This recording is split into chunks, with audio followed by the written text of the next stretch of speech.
no shade or anything. It's just I get why shiny hunters do what they do, and they really enjoy it. And I talked about a different shiny hunting video that I thought was actually really well made and put together, and more is about the journey for like a penultimate goal.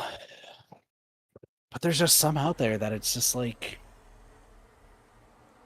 you're just along for the ride. Like you're just you're doing things that are just wasting time. There. Also, I'm just gonna be random rolling which killer I'm gonna play. Obviously, not Legion, but hi, Sky. You knew it. And then Cassie snipes first. Congrats on getting first, Cassie. Did Cassie say I knew it? No, Sky did. And then Cassie swooped in and took first. What did you know? Did you know that it was Nick and I going to be playing together? This was a last minute spur of the moment thing as far as I was aware. I think he just knew that I was going to be starting stream. Oh. Because I hopped on DVD and it's been... Hold on. You don't just hop on DVD just to stream? I do lately. Damn. I haven't been doing other content stuff because I don't know how to do the shorts yet. We could talk to some people about that.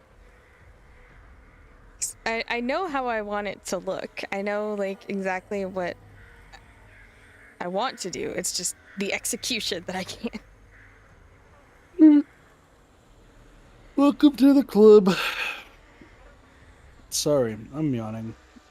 I didn't have that long of a day at work. I just... I had stuff I wanted to work on at work, don't get me wrong. But when you have a big manager that's there, it's like, oh no. Yeah. That's not cool. Do a survivor match so that we're able to get into priority queue. Crazy. I'll be the medic. Fine. I'll save people. Get the selfish survivor saving people. I'm gonna vomit. Oh, fuck no. I'm not saving a soul. They're getting destroyed. I mean, I could also we're gonna have all the pallets, so it's fine. We could finally talk about PTV, my stream, because we never play fucking tacos.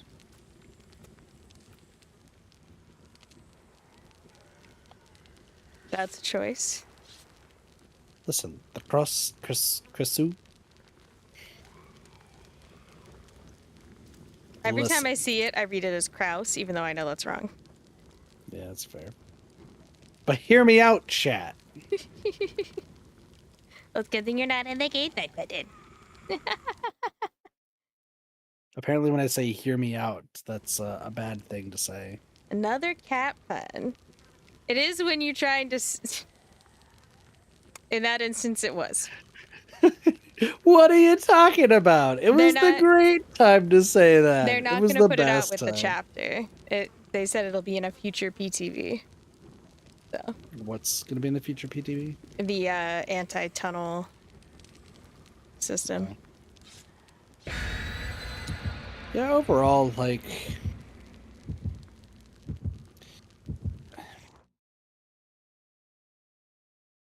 Am I in the minority where I just don't care?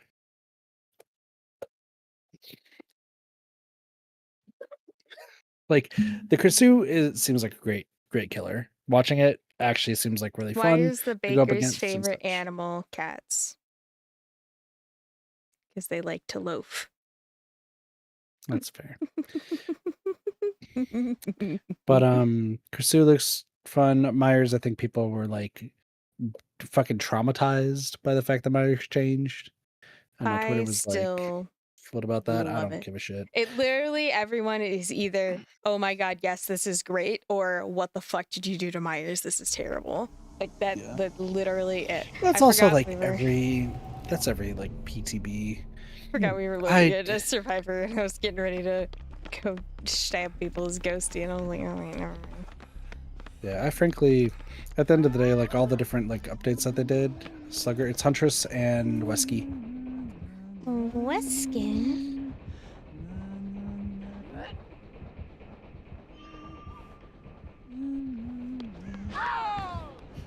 They just tag team somebody. And that person crawled out from under the pallet instead of staying in the pallet. I was close enough, I maybe could have saved.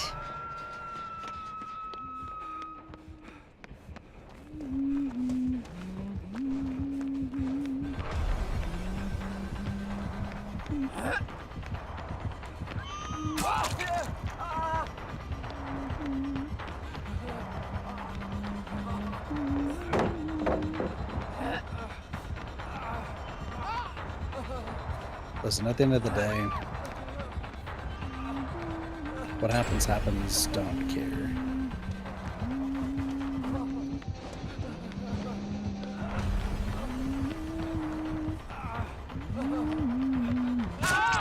Yeah.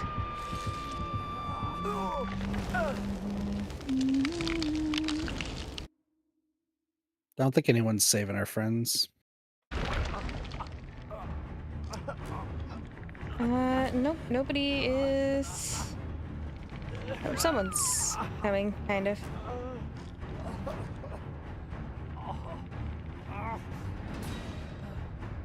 mean, Baba Yavo is... Yeah, they already went second, but Weskin's kind of... Oh, shit.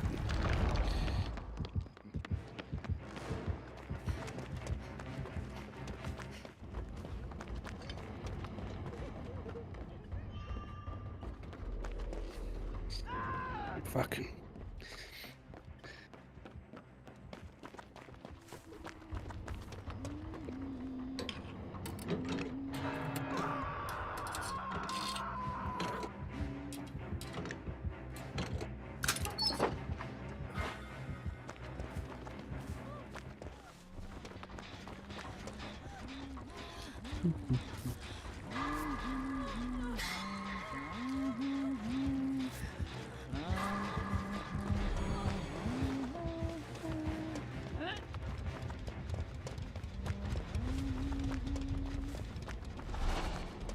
Somebody just hid in a locker. It's on Jen. Come here. Yeah. I'm just watching. Wee.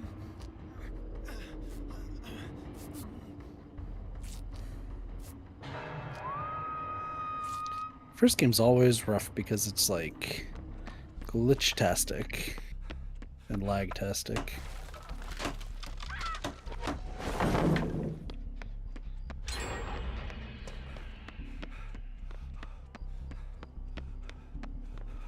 Yeah, a little bit. Are you saving Loop Francis?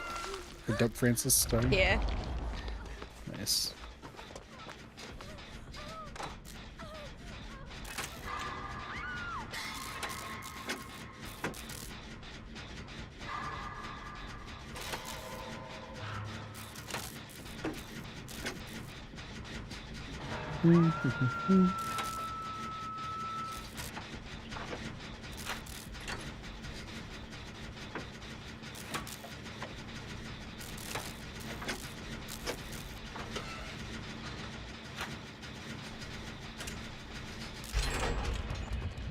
Beautiful.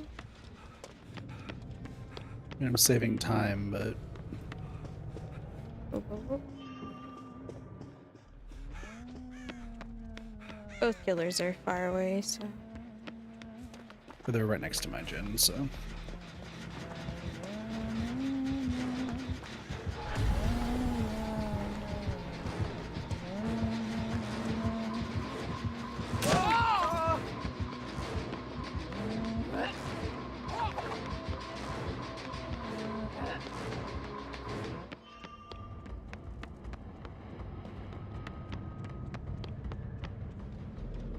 Okay.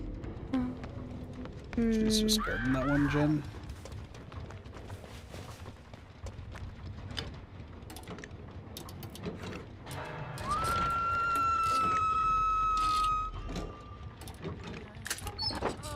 Oh, found a key.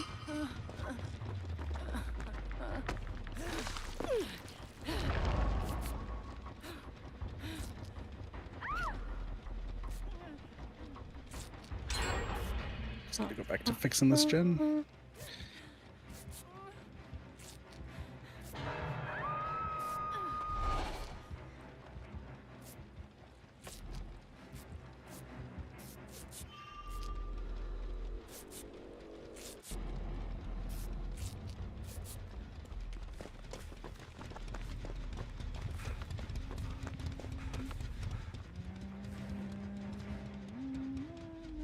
Man, this map is bright as fuck. You're telling me.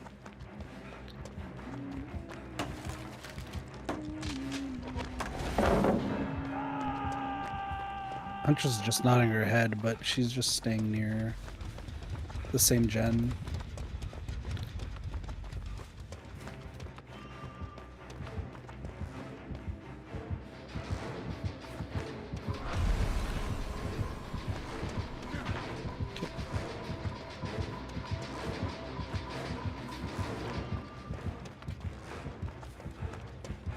Wesker doesn't want to chase me.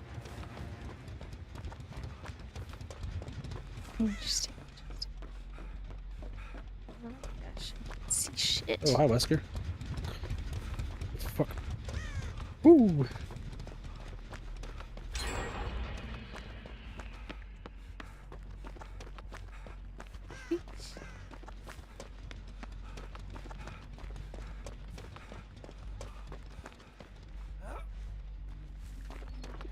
Lead him away. Nope.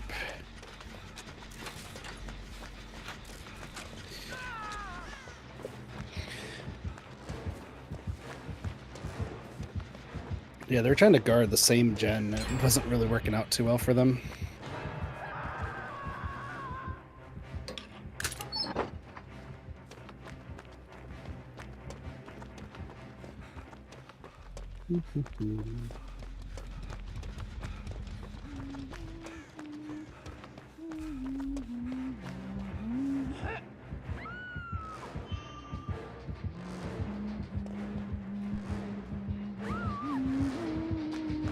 Nope, time's dead.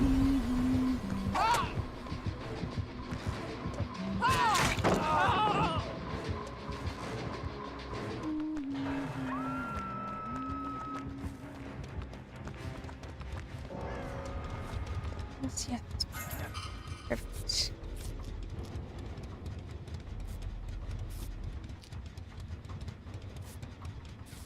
Somebody trapped it.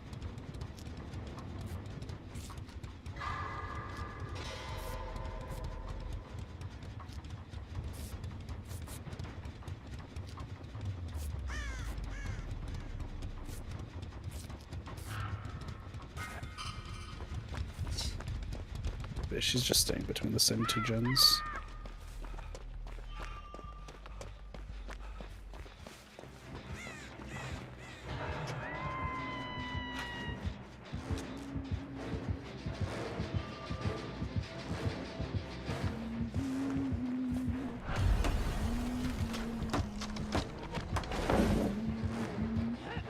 Yeah, they're both just swimming between the same gens.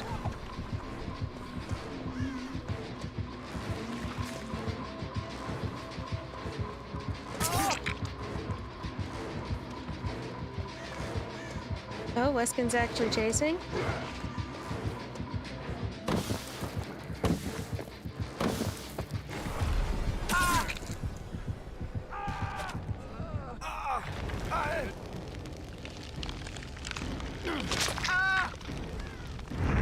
Well, we are pretty far, so hopefully.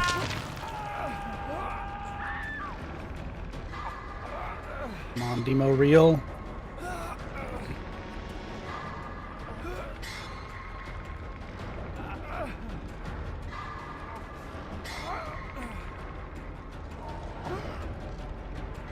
Wesker's right there.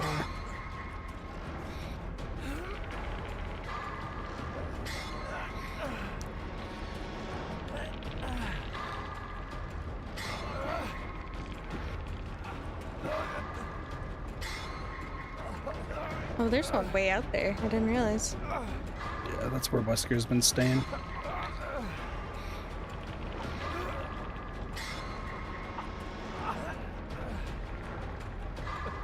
I hope somebody's saving you.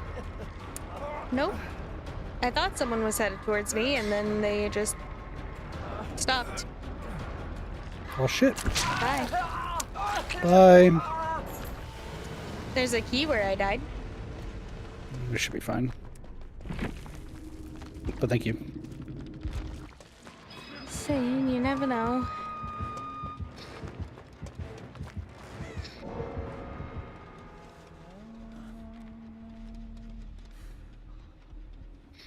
This map is hella foggy. Yeah.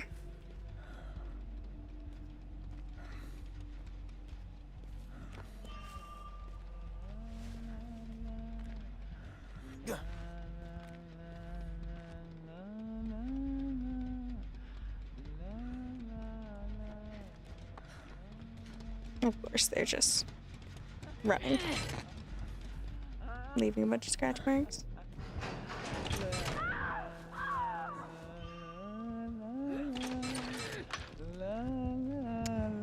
Yep.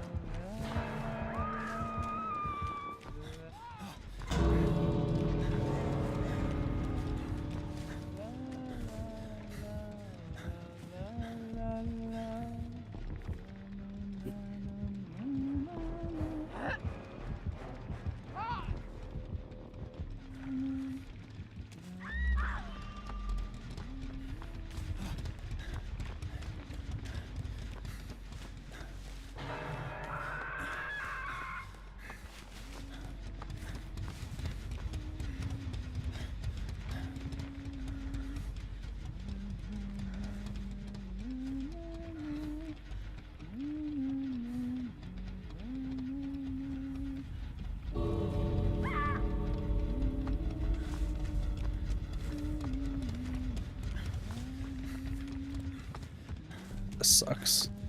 Because I think she's right here. I think that was Wesker's terror radius. Probably.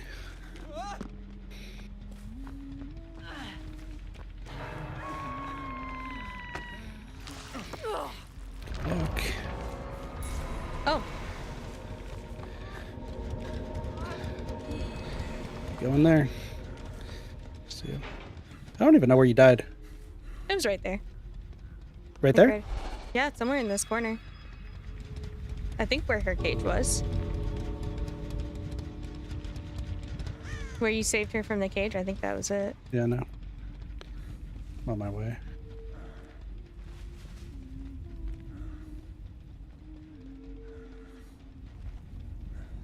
I know it was next to Maine.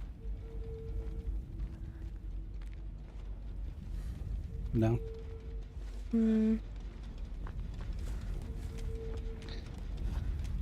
It was somewhere over here, but...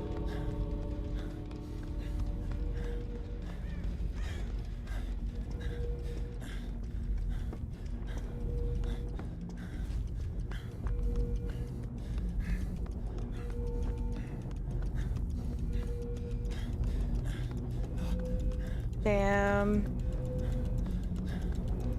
Should have just left the rando, I guess. It's fine.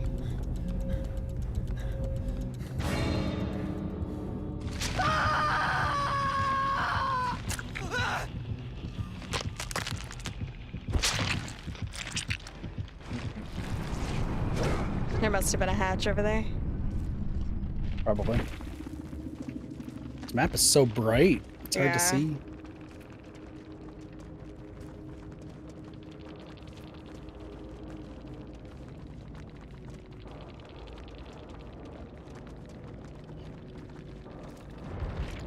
You know, it's a hella bright map. Holy shit. I don't know how more people can get out. They, like, once the gens were done, they all just kind of stayed in the middle. And then Estimated queue time 0 seconds. what's his nuts? There was an ace that opened the door, and that ace in turn just stayed there. Ah. Like, tried to do the whole Wesker like bait thing, and then got owned for it. So 3 sprinters. So I think Ghoul was the killer we just went against. yeah. Do they show up in your chat? No. Look at the survivor list. Oh. Why would anyone show up in my chat? Hold on a second. Mm. I'm not TTV. Doesn't mean they don't check profiles. Most don't. Plus, my profile insults everybody who reads it. So.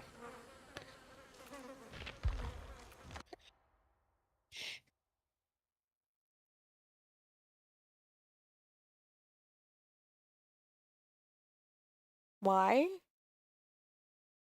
Because it does. It-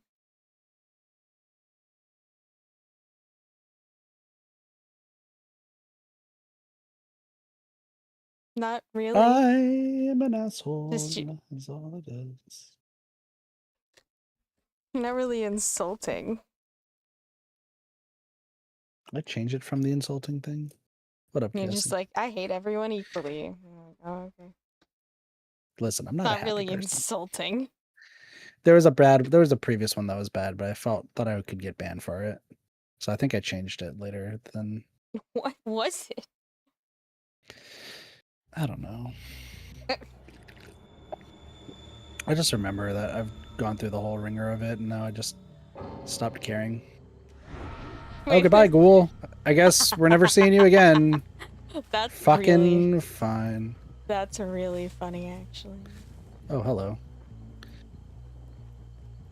Sable and Michaela kissing in the corner!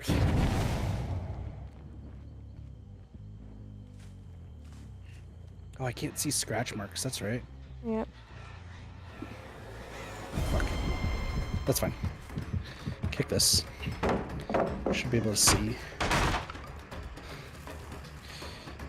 I was trying to follow up on your frenzy. I wasn't looking around me. It's fine. I'm just trying to see everybody. There's people over here. Yeah. Kick.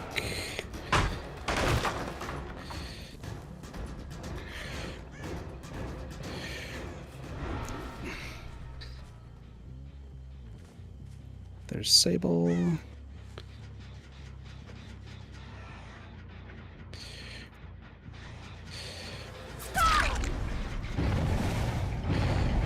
Got scared.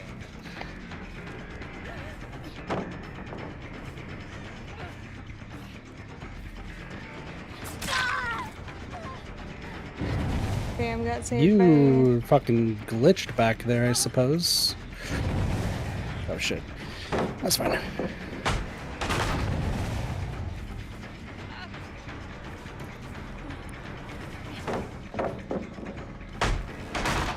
Lara and the not bot Sable are definitely cute together, by the way.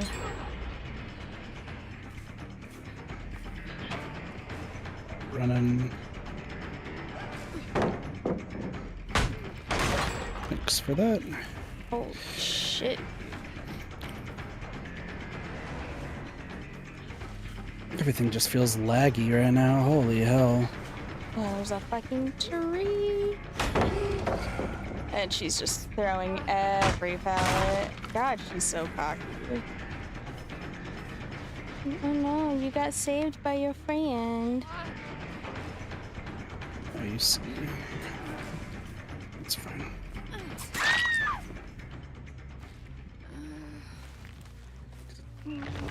Dude. Teabag your back.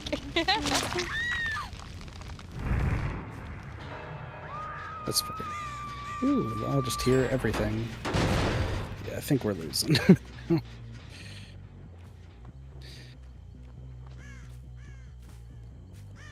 No, you just go in.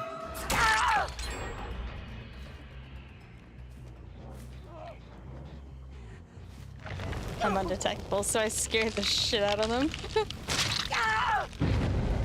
That's fair.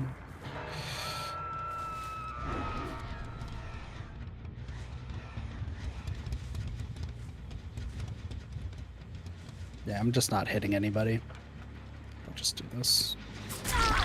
Aw, damn, I wanted the grab. That sucks.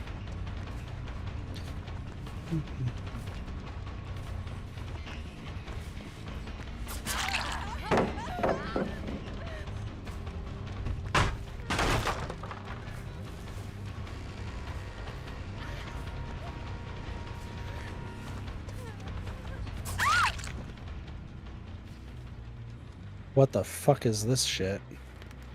Weird. Okay. There's no way I'm getting it near anybody. Everyone's in this corner in shack. Okay. For some reason.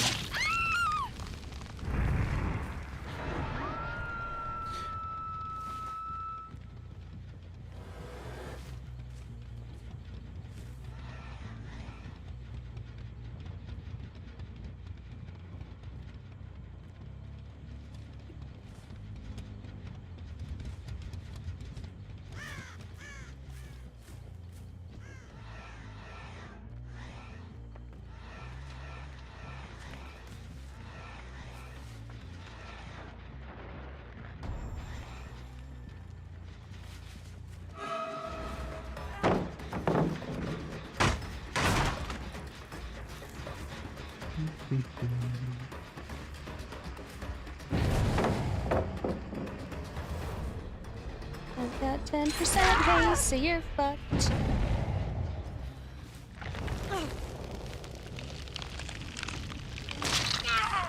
Yeah, no, everyone's too far away.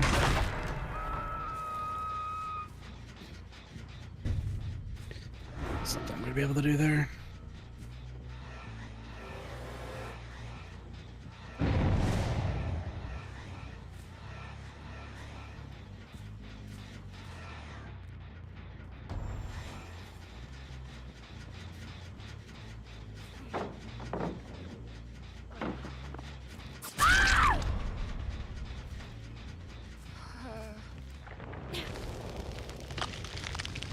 Miss Lara's dead, I think, after this one.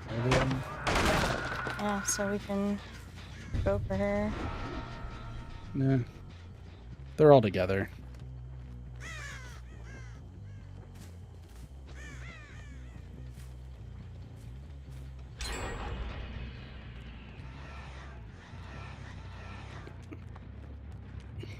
Yeah, they're all just traveling together, so I think it's a 6 or 7 man.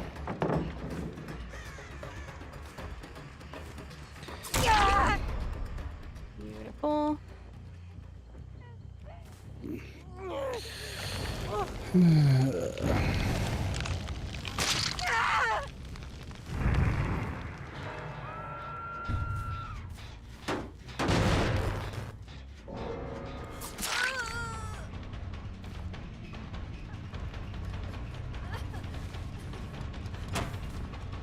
Oh, that person gave up. Oh, I can't believe they got that fast fault, dude.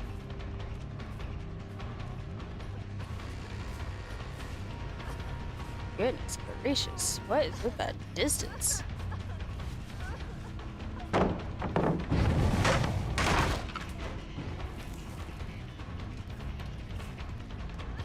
Dude, what?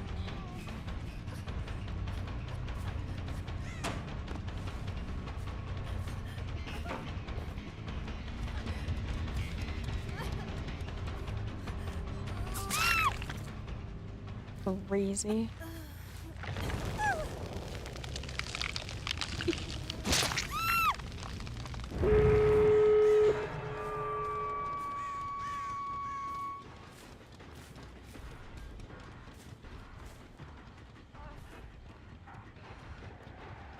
Yeah, they're all next to a gate over there. So we're not gonna make it over there.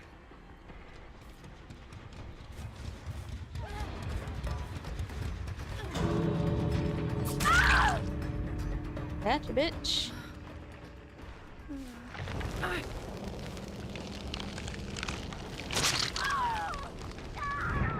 Nice, nice, nice, nice. No.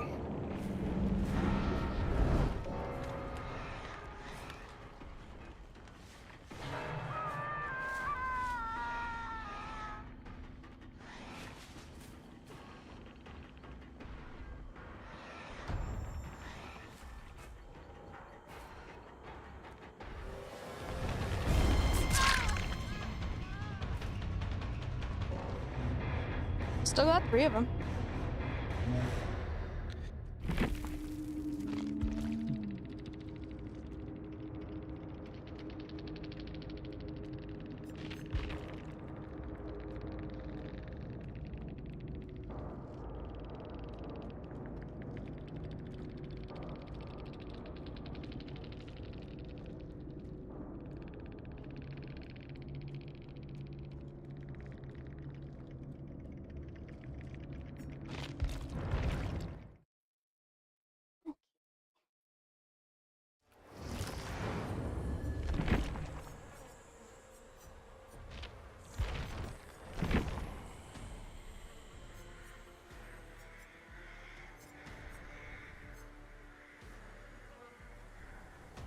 What class are you running? You just tell me what class and I'll just run it. Don't entirely care. Run Fearmonger, and I'll run Enforcer, and then we'll both just be really fast all the time. Okay. And we can kind of like troll around together. And then I'll have 5% haste while chasing your frenzied people, and then while they're focused on me and you're off looking for the next one, you'll get. No, I'll get 3% chase. You'll get 5%. So yeah, that should help.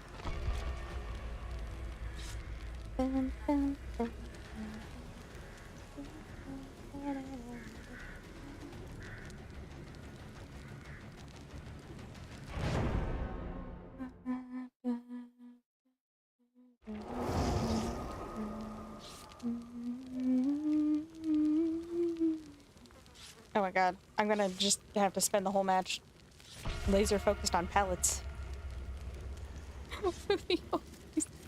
Scout, oh my god. Oh. Oh, you switched. Okay. It's like, oh, somebody joined and did it. Nope, no. It just switched for sanity purposes. It's I've been in a match where I was the only scout. It was not a good. How do people delete?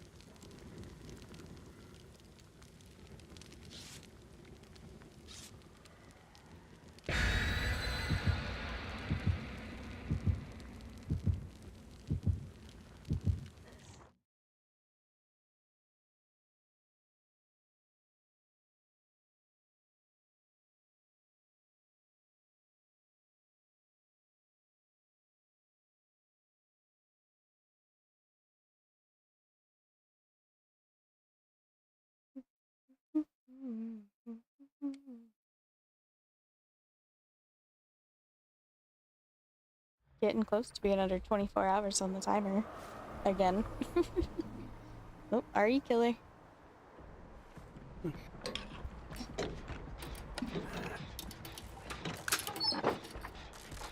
It's a Weskin.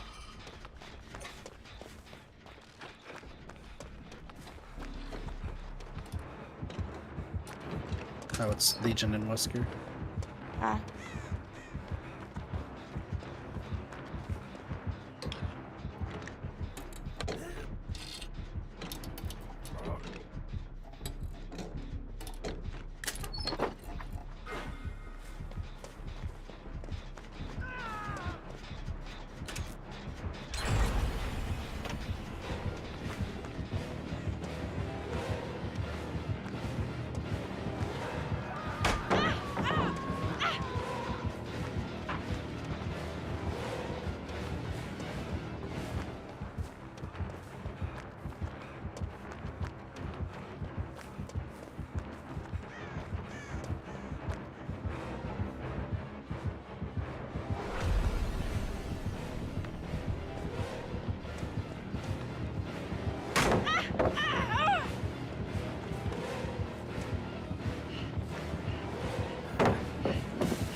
Oh, good.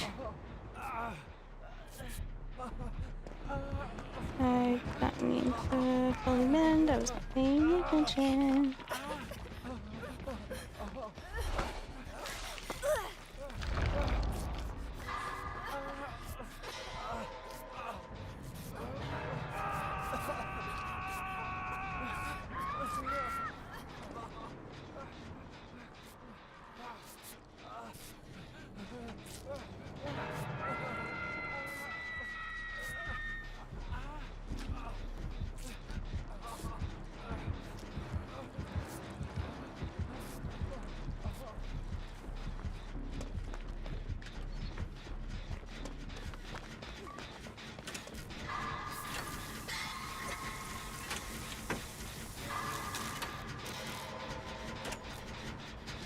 Oh gosh.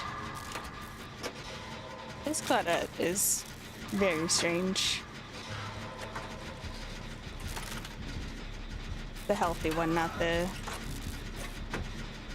injured one.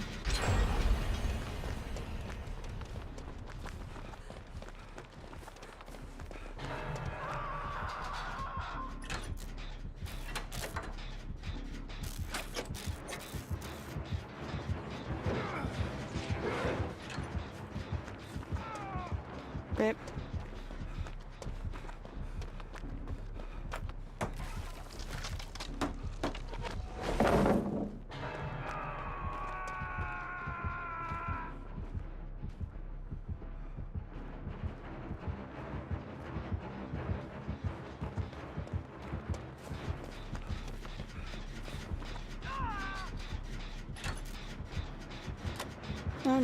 Shit, how are you already dead?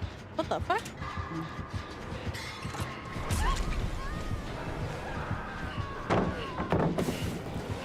Oh, my ability's not up. Fucking hell. Did they just tunnel vision onto you? Like, what the fuck? Just wrong place, wrong time. God, I'm sorry. If I'd have known, I'd come taking it down for you. No, don't worry about it.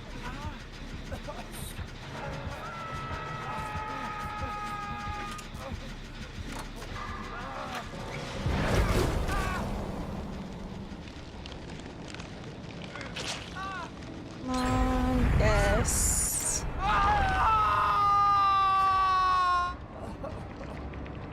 Then got done.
Love getting left a second.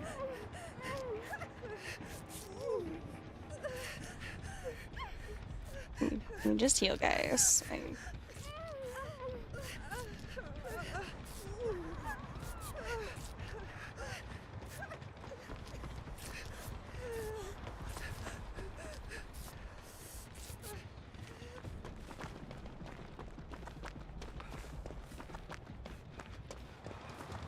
Okay.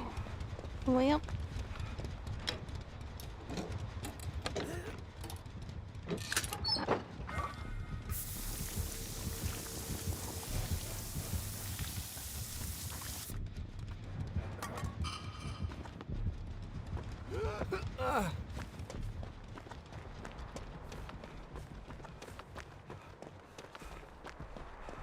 And put this back up.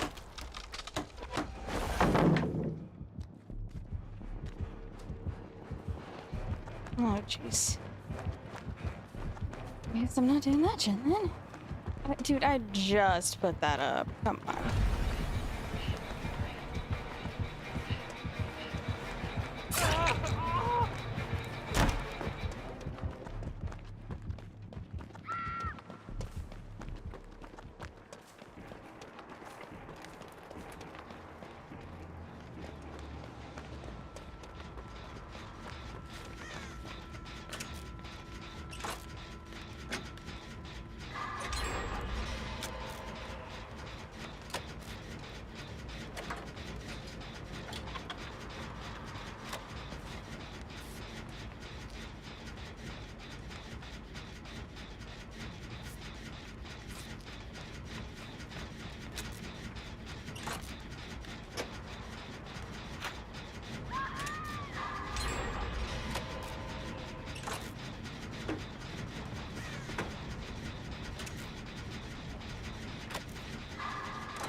Dude, I'm so fucking dead. I thought he was gonna go around. Rip.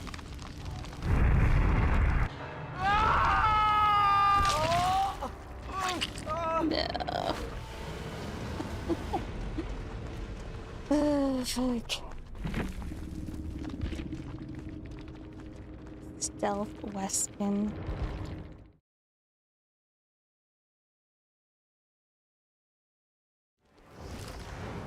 Alright.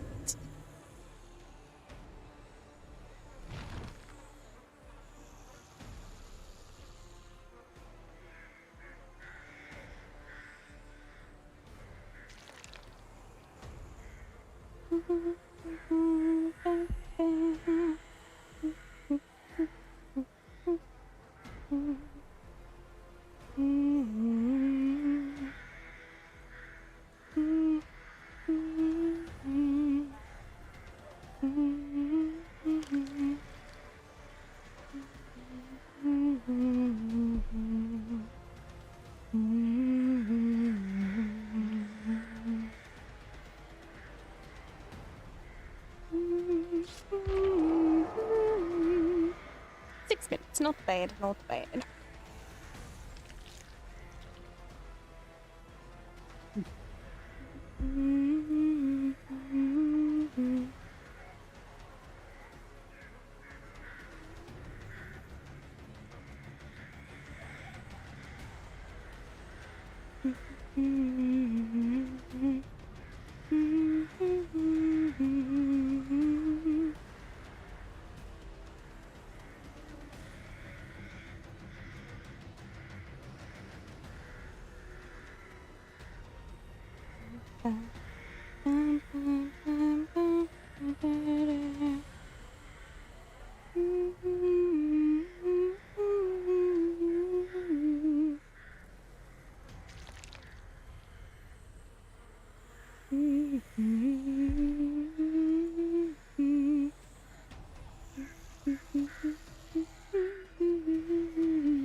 Oh, you said you're going to be working on the Arceus script soon. What are you doing after? No idea. Yeah. How's your Hades runs going? Haven't played in a bit. Oh. What's the plan for today then? No idea. You're just playing to play? I guess. Nope.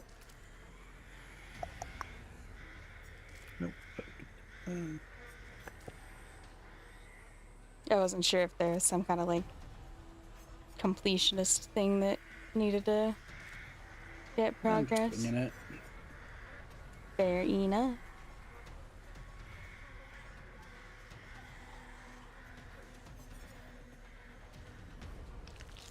Oh, are you gonna want to help me with the horror games next week that I have to play?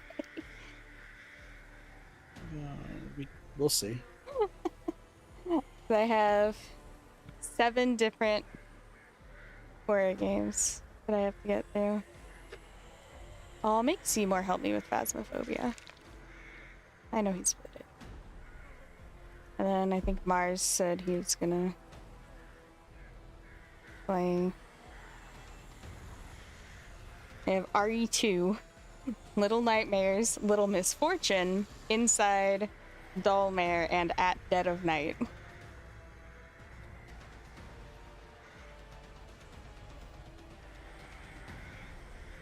Apparently Derpy wants to play At Dead of Night. Is that the hotel one? I don't know what it was thinking. Part horror film, horror game, part ghost hunt. Blah, blah, blah. It looks like Is a it hotel. live action? Live action in a hotel?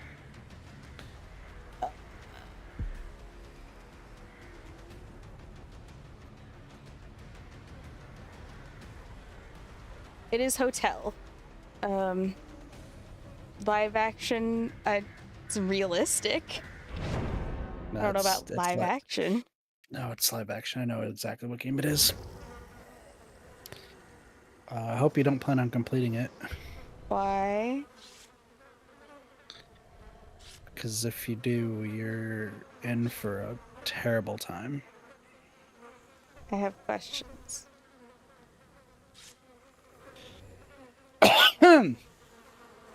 There's an achievement for beating insane mode without getting killed once.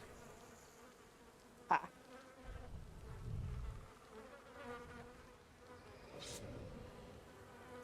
It's the reason I haven't touched the game. Not only is it hella scary, but like game's borderline unfair.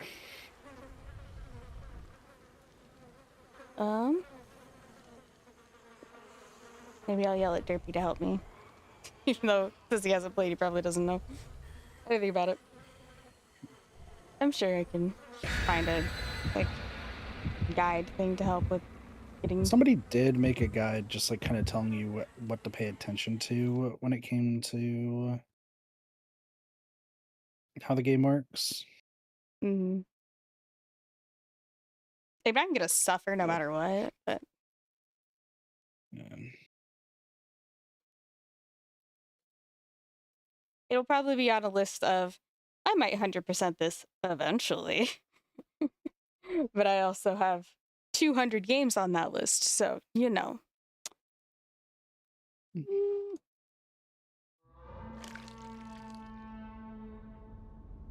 Some of them are more likely than others.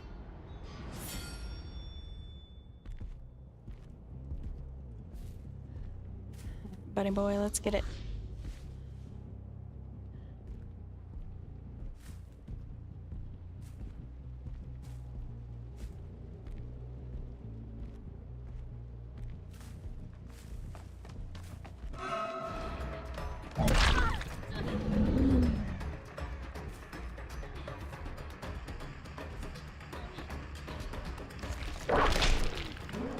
Dang, I missed. How did that not hit her? That's crazy.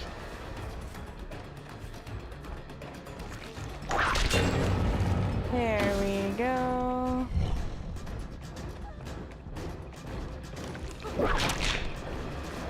What?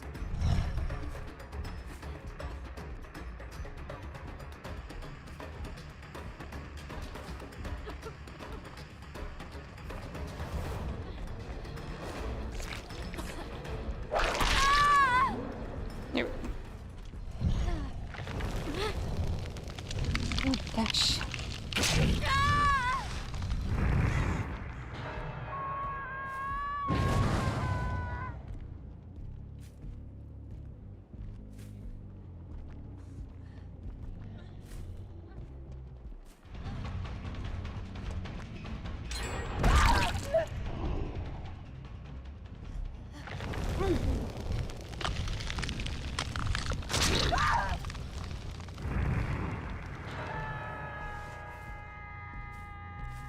Oh goodness, there are a lot of people.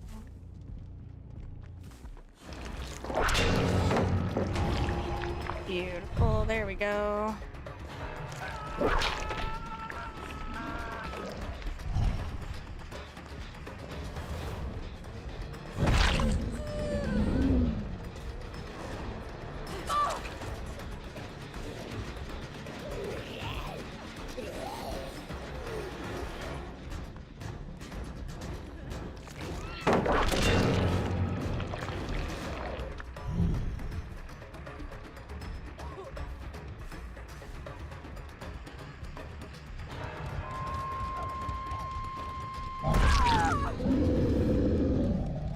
Sure might.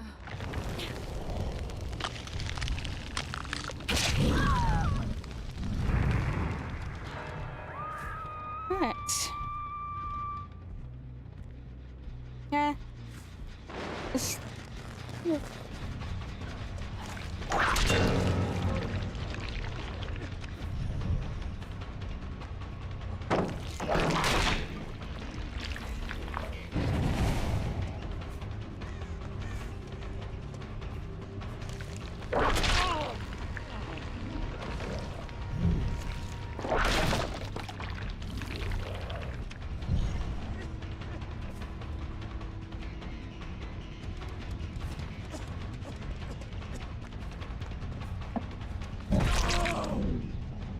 There we go.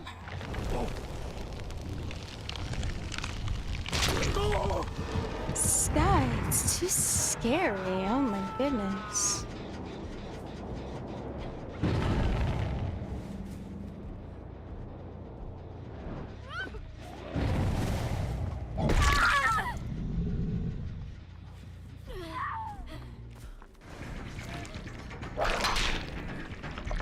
Not quite sure how that works, but alright.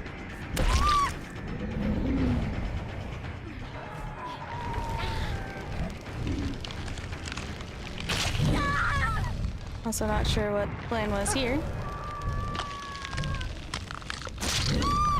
I can't hit on I'm not hooking them.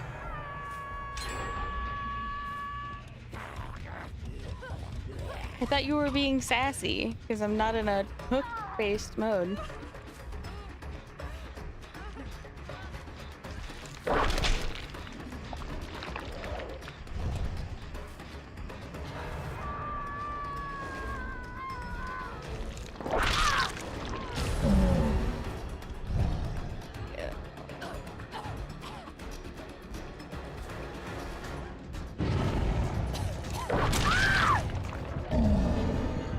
Fantastic.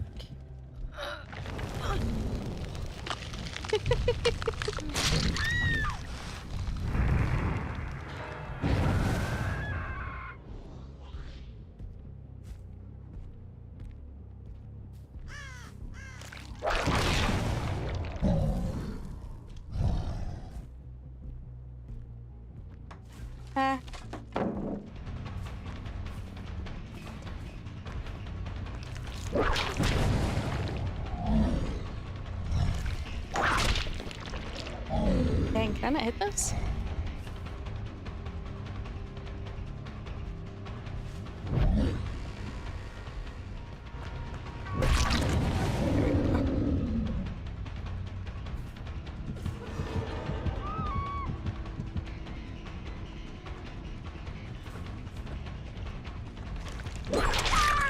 Yes. Oh, that was so good.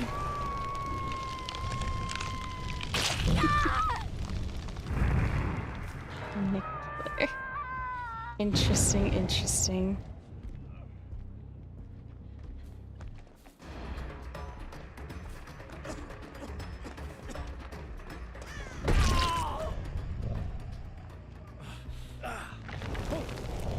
Damn. I heard them coming too.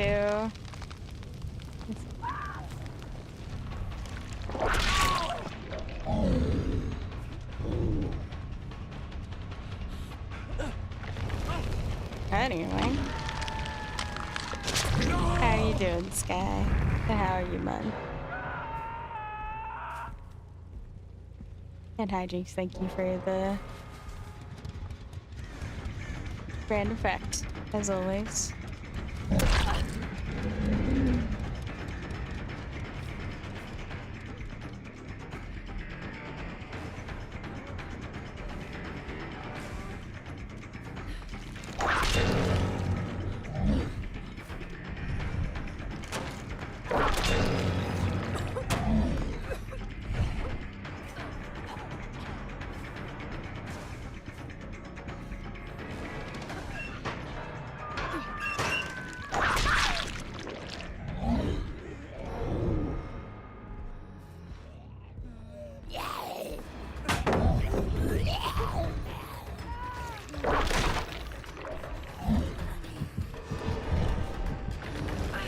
Anyway.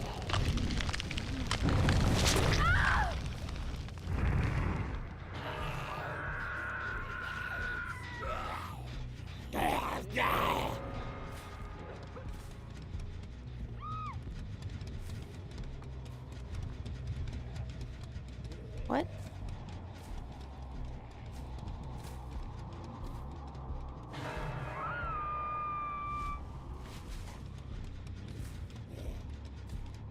Just like fucking vanish. I must be blind as shit, dude.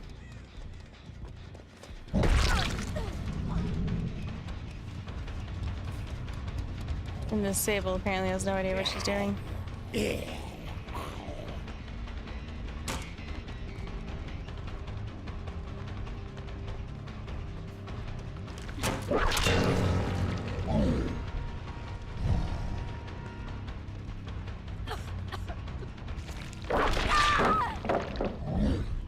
Perfect.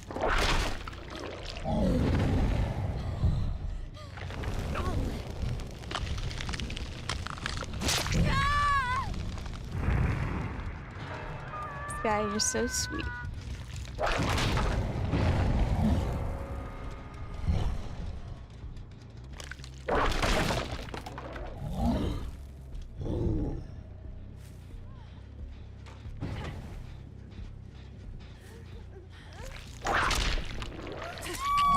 I can't believe I missed. I'm so bad. That should be...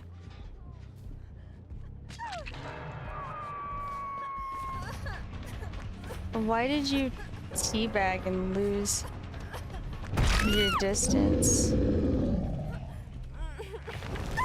Weirdo.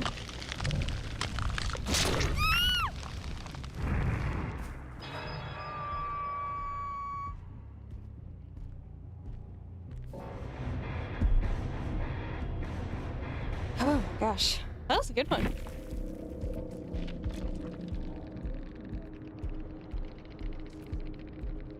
Was the person just standing on a hatch in front of you?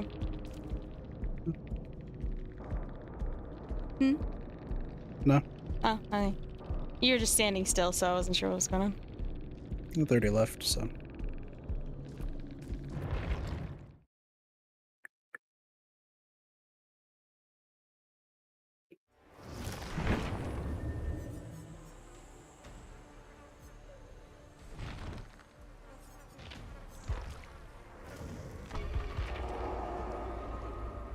Oh, key depths are going down.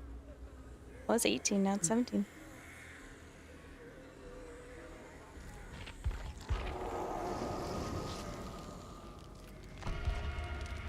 Now you get to play as your favorite boy Soma.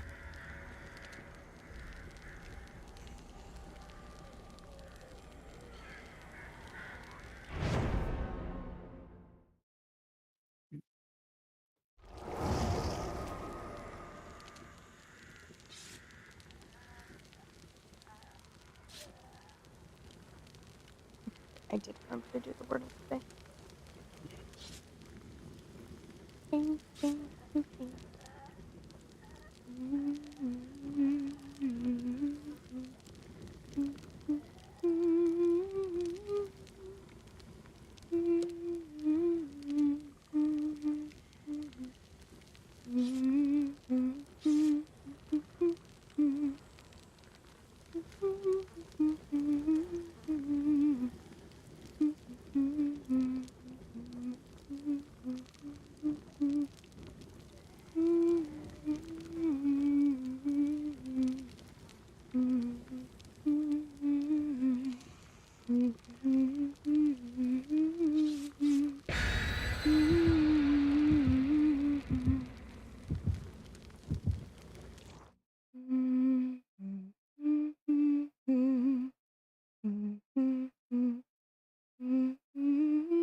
GG's, Moopy.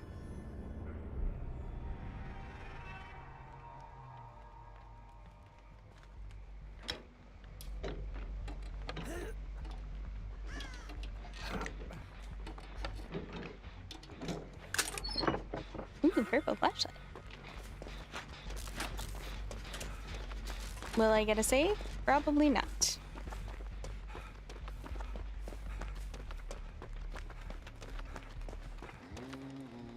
Huntress Trapper. The original 2v8 power team.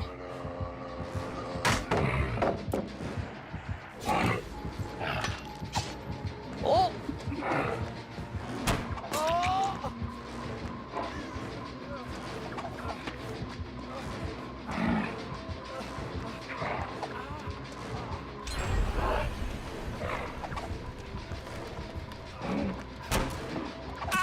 Damn. What a hatchet. Holy.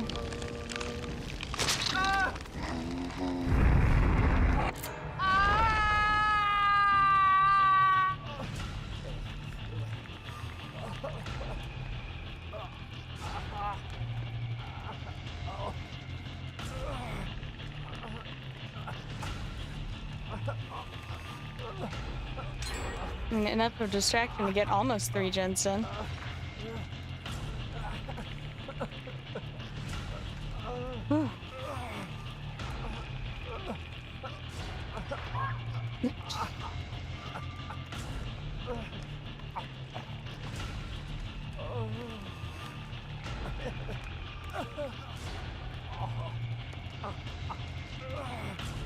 I know, right? If only.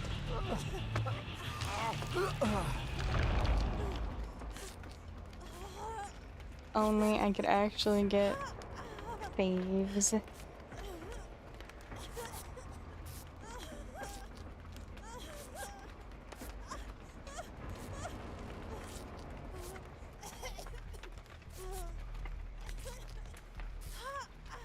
Yeah, I know they're not pushing through the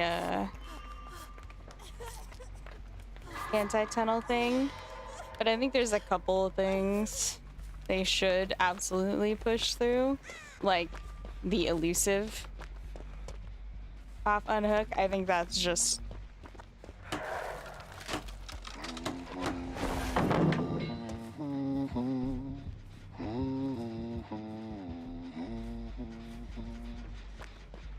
even if it's just the same 10 seconds.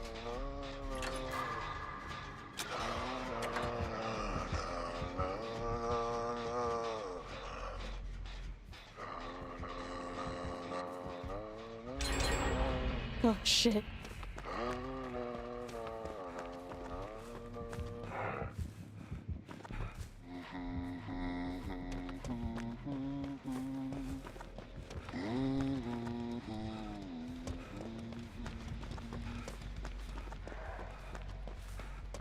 Oh, they're not chasing away. Interesting.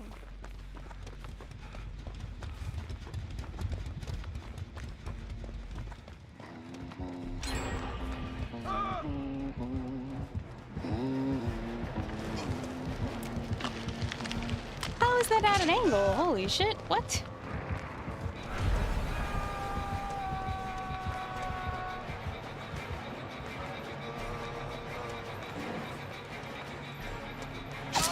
Oh, dang, I messed up.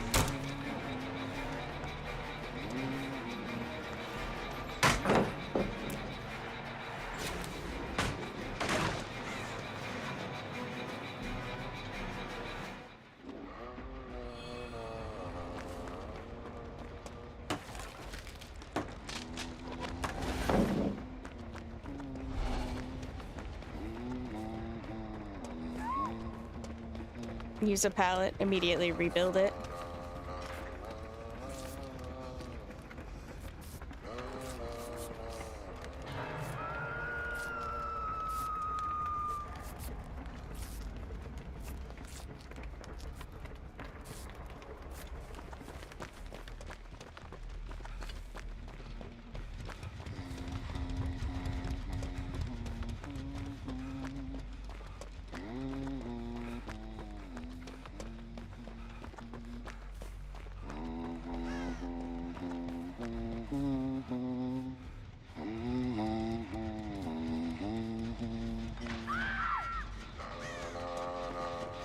Jesus Christ.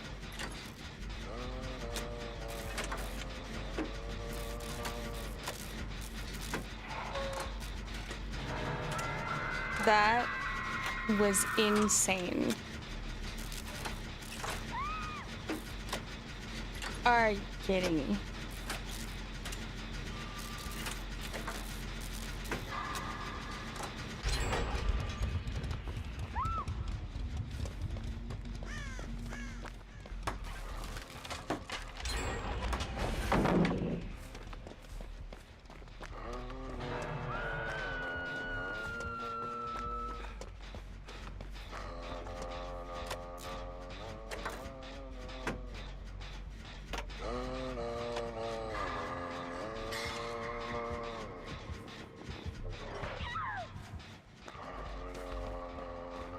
What in the world? Dang.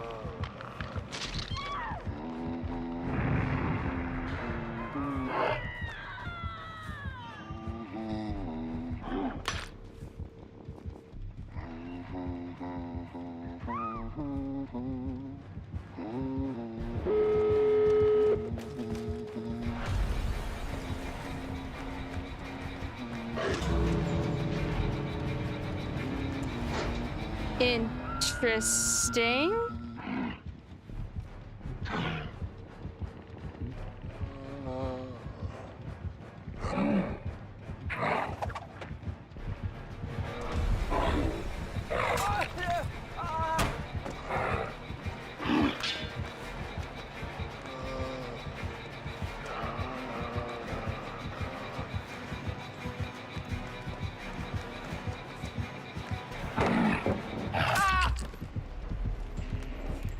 What? I'm so baffled by this huntress.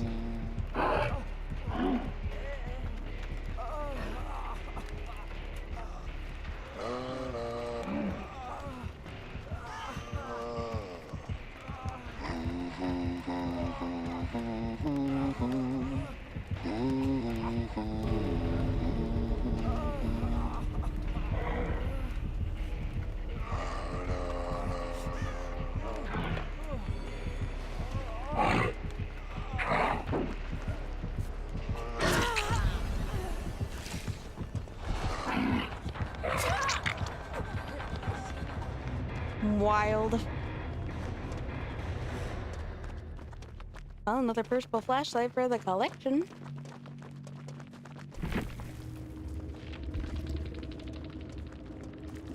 Yeah, I'm just gonna go because I don't want to know what all of that was about. And then we're under 24 hours. Finally.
Seven minutes.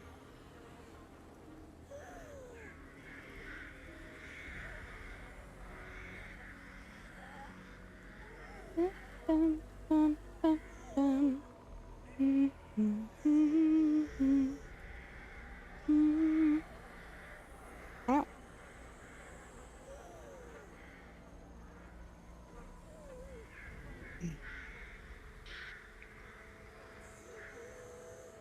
Why must hiccup's hurt?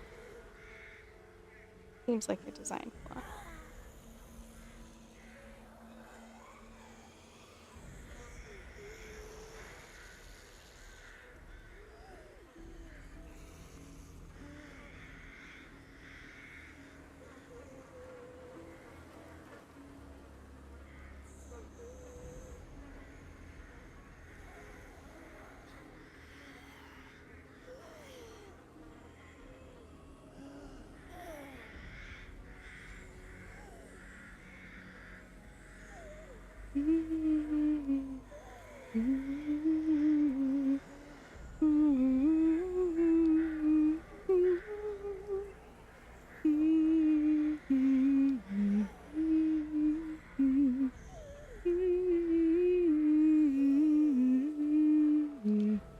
Seymour with the raid. Oh my goodness. Hello, hello. Welcome in, everybody.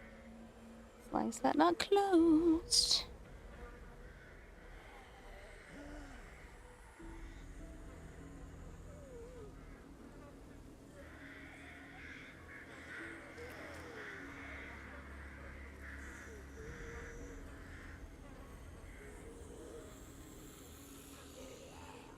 How was Counter-Strike, Seymour? After I left and was done harassing you.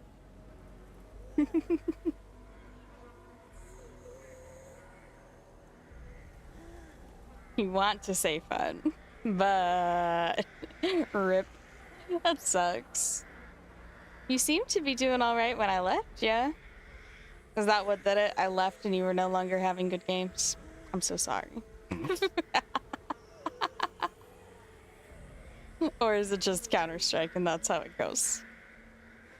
Oh, I'm sorry, Seymour. I had your stream pulled up. I wasn't watching. I'm so sorry.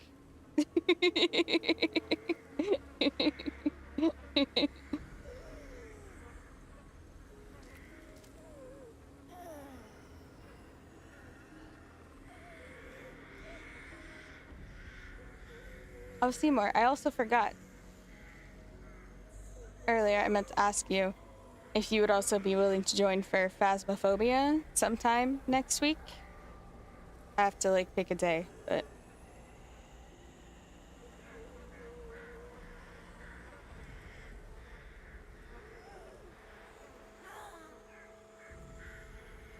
Eat. I appreciate it. I will suffer greatly, but I'll try to make sure we have 4 people for it. Is that the most you can have is 4 in Phas? I don't know.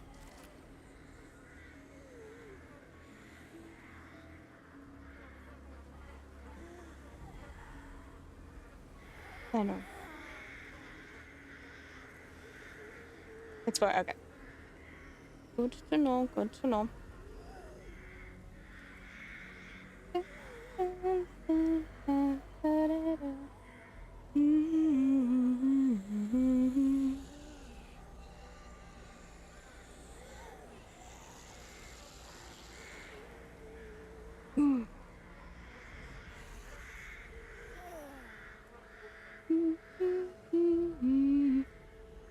Gonna make some noodles. All right, good luck.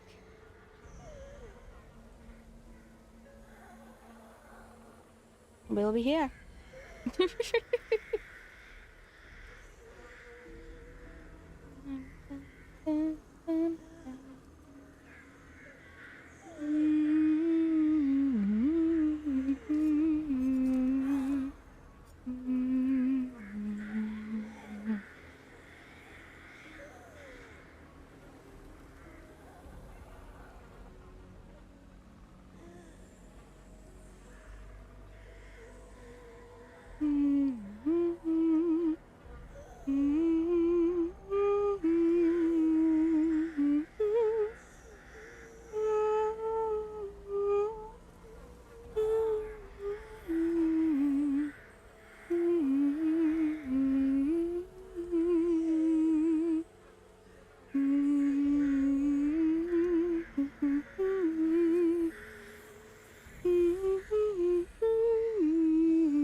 How are you so loud coming down the stairs, Cat?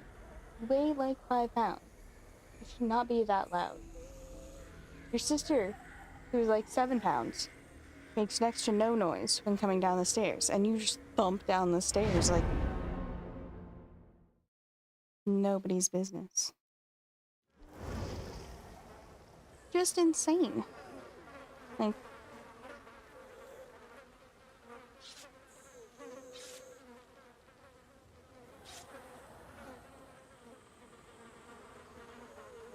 I can hear her clear as day through game sounds and my headset. Thump, thump, thump, thump, thump, thump. All the time. Every time she comes down the stairs. Slapping your butt. Make a point. Look at those beans. I'm gonna have to trim your beans here soon. They're not too bad at the moment, but some of them have definitely resharpened. So I'll have to annoy the shit out of her.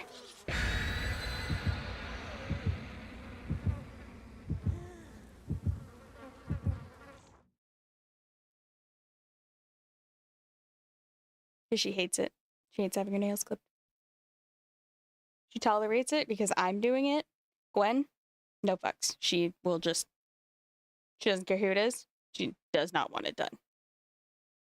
The first time I did it, I got one singular paw. And that was after several minutes of fighting her on it. I was like, okay, cool. One knife hand has been revoked. Why do we spawn in the middle? I hate this.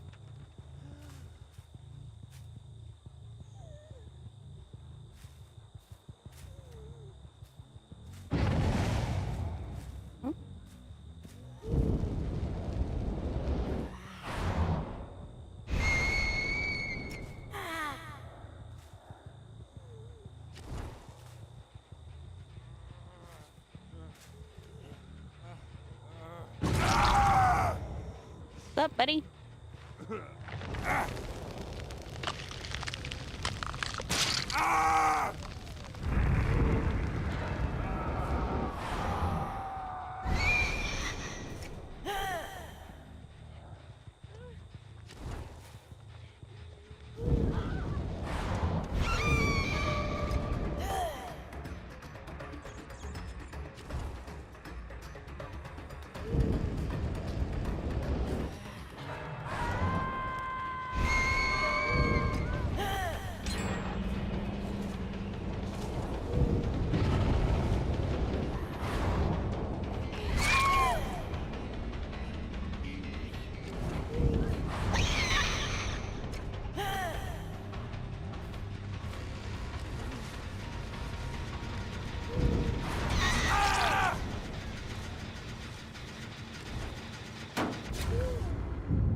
I wasn't that close.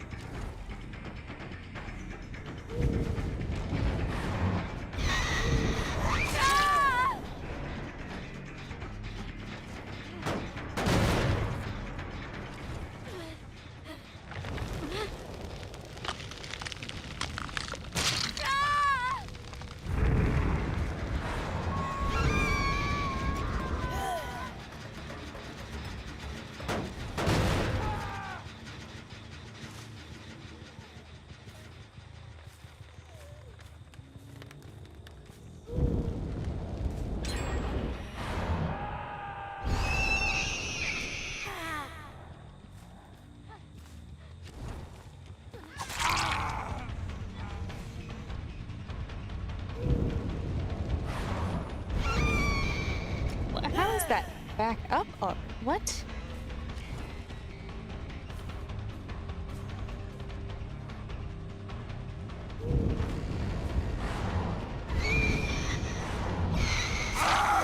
Here we go. Sorry, I'm kind of sucking the things right now.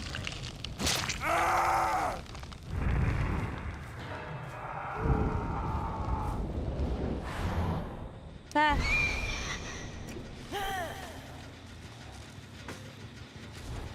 Scared the crap out of me.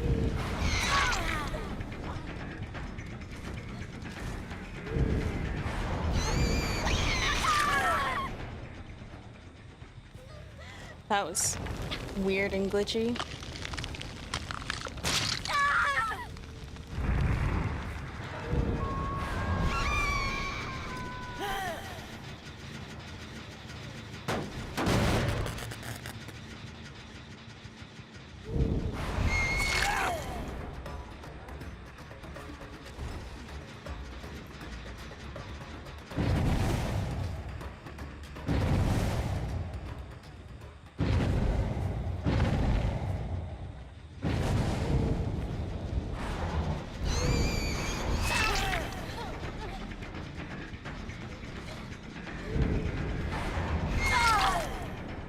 Beautiful. There we go.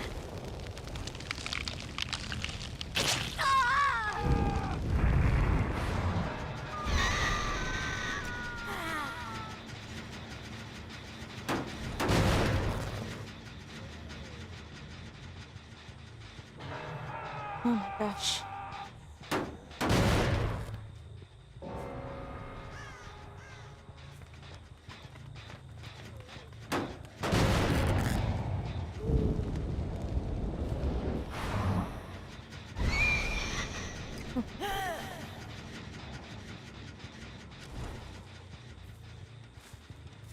Oh man.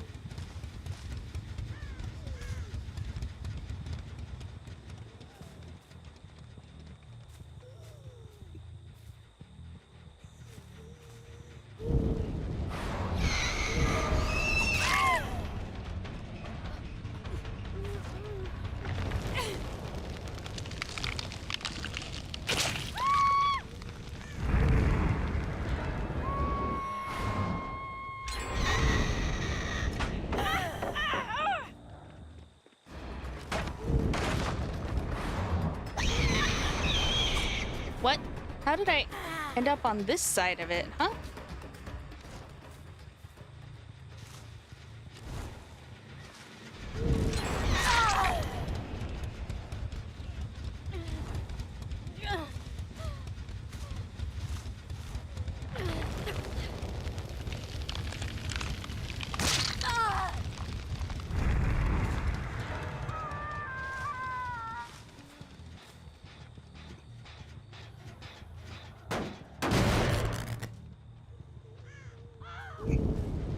Nice, nice.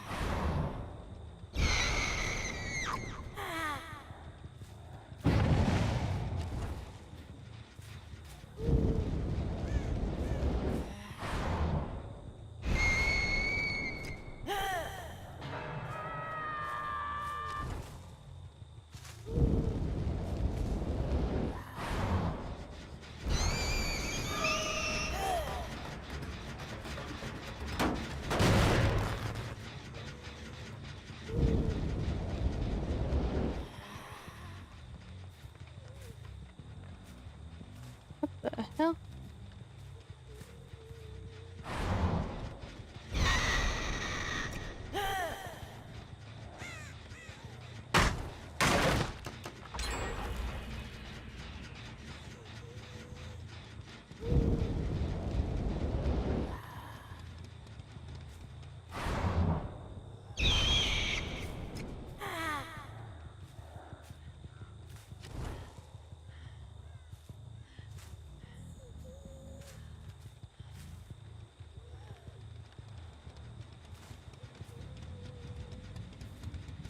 Oh, fantastic.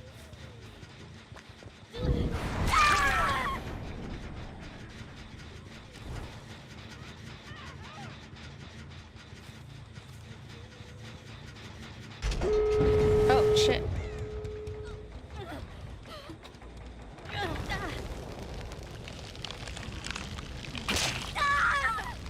Oh, Bryce, I'm so sorry I missed your messages. I know that was ages ago.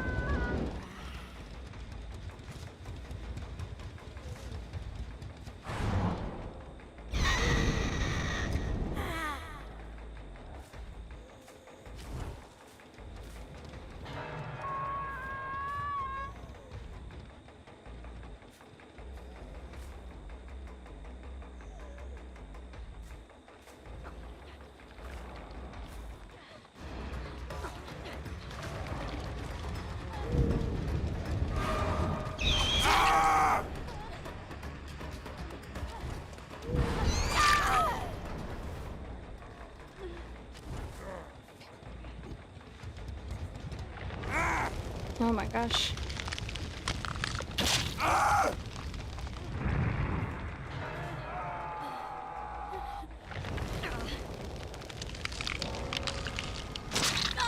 can't believe how many of them were in that corner.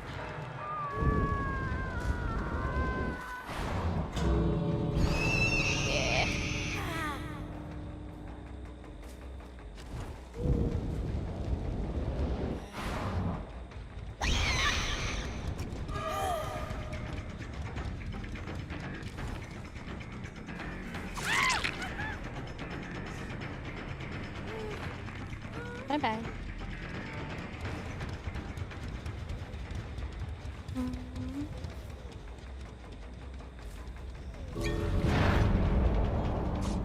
Damn. Stupid sprint burst on demand. You only got out because they buffed that ability. Don't teabag at the exit gate.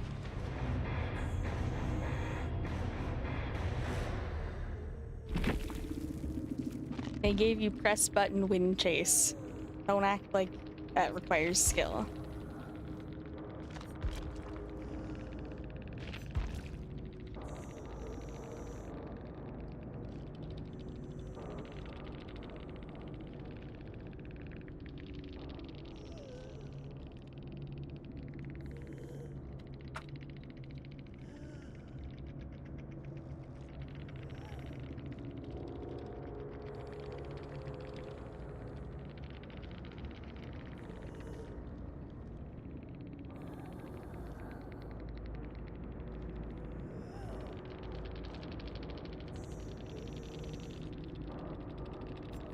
How are they confused?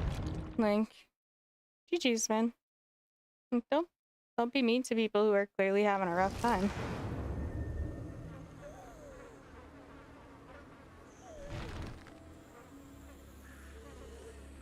Oh.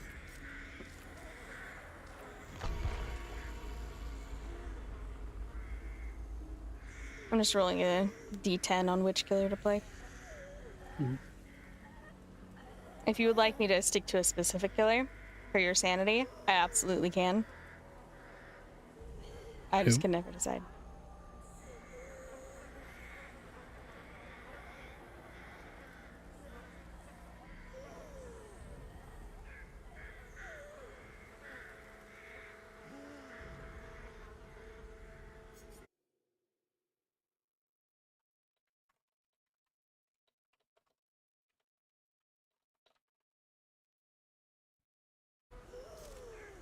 Minutes.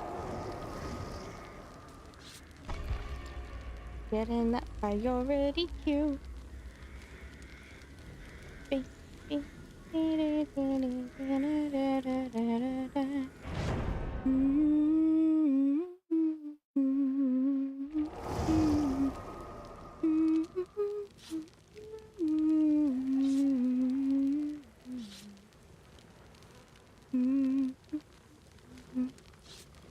Well, if you don't want to be scout, you can switch off. We got 4 of them.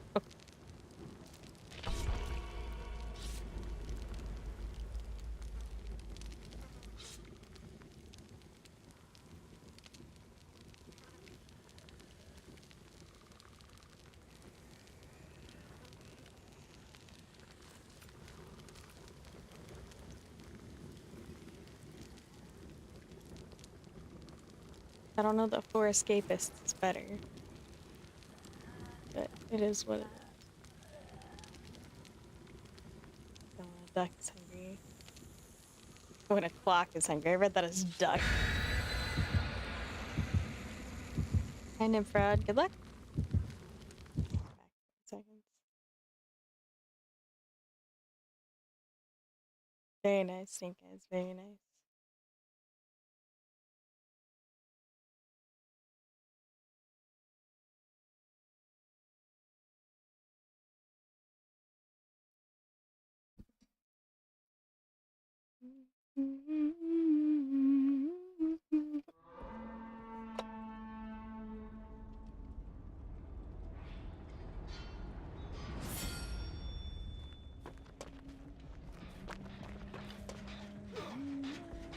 It's and probably Wesker.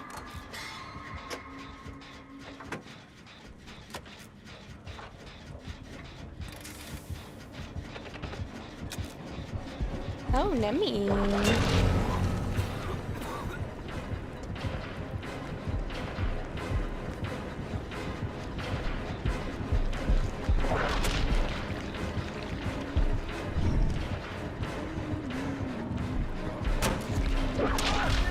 Wow.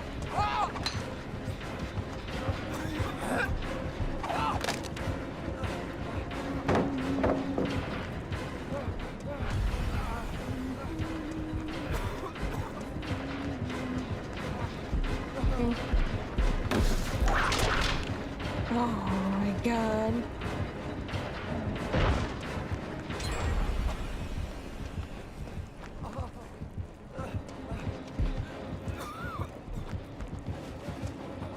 This should not be working.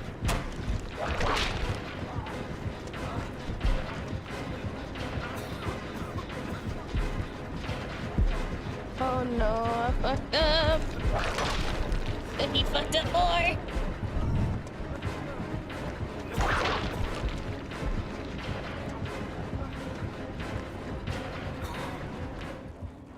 Oh my god, he left me.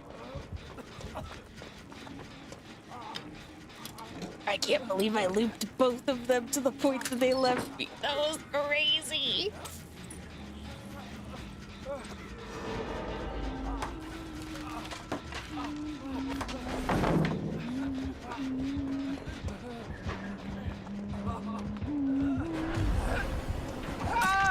Ooh, I was around the corner. Excuse me.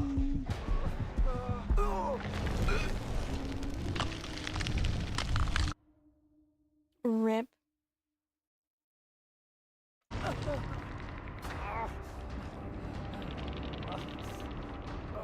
Well, I'm Aaron Milner. Hello.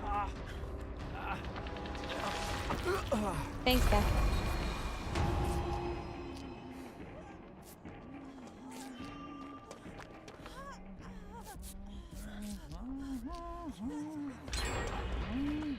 Oh, shit.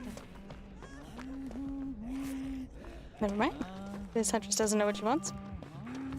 Oh, Nemi's over there. Oh, no. I'm just gonna skedaddle my way across the map. Got another gen. Oh, look, another gen. Oh. Oh, wait, no. This isn't a kit. This is a different Soba. They've multiplied.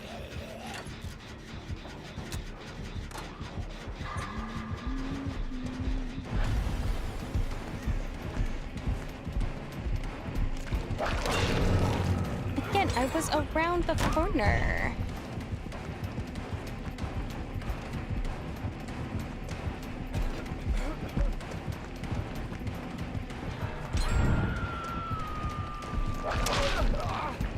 Dang.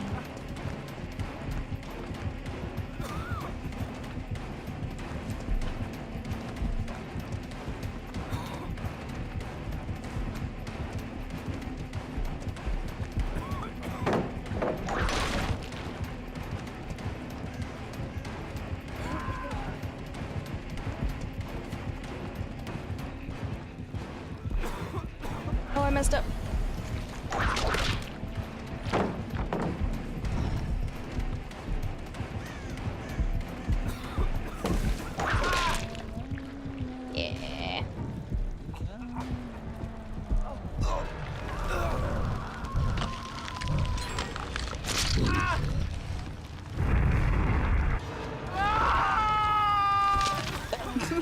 That was so freaky. Oh my god. He scared the shit out of me. Oh, yeah. Oh, Jesus Christ. No, no. No! What? Dodged it. No. No, why? Why did I get tunneled out? This is so sad.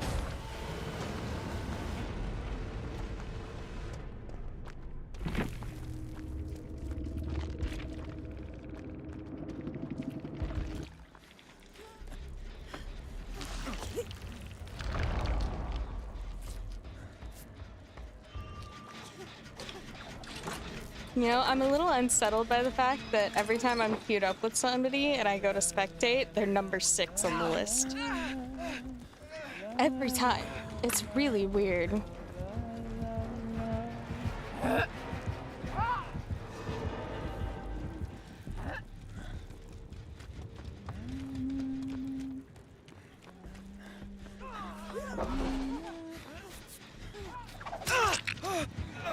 Oh my god.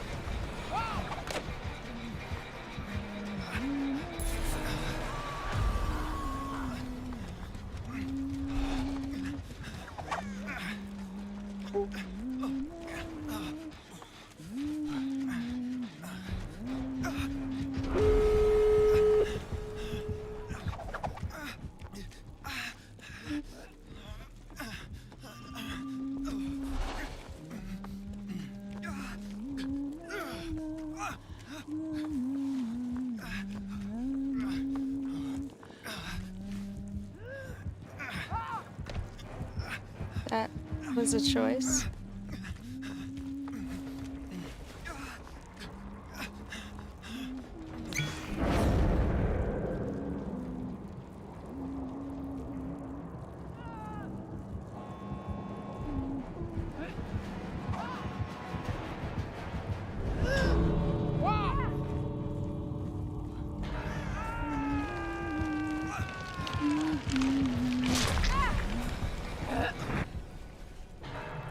Yay! Escape with no hooks. Very nice.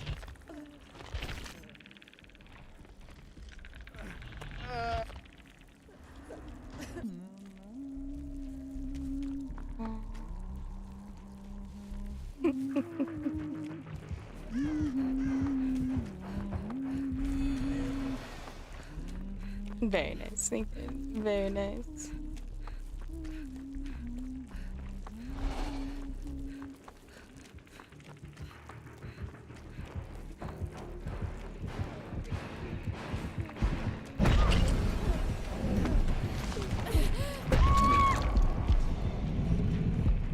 Fuck. Well, they're dead.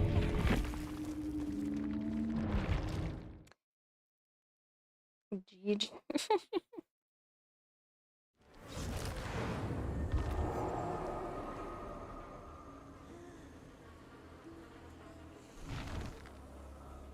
Eight-minute priority queue.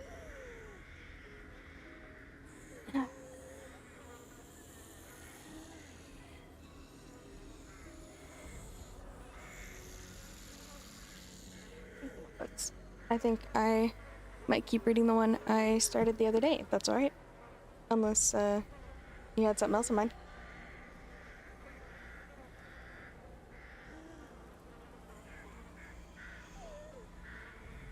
Okay.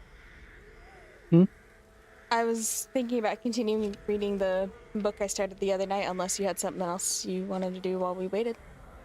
No, go for it. Bye.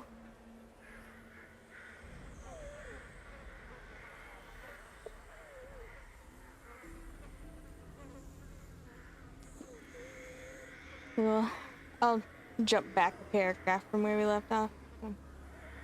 I cook, I eat, I wash, but I rarely iron. I live in the past and believe that Cindy Crawford is by far the best supermodel. That's my life. I have dark hair, half tanned skin, coffee brown eyes. My muscles are hugely normal. I should stand straighter, but I don't. I stand with my hands in my pockets. My boots are falling apart, but I still wear them because I love and cherish them.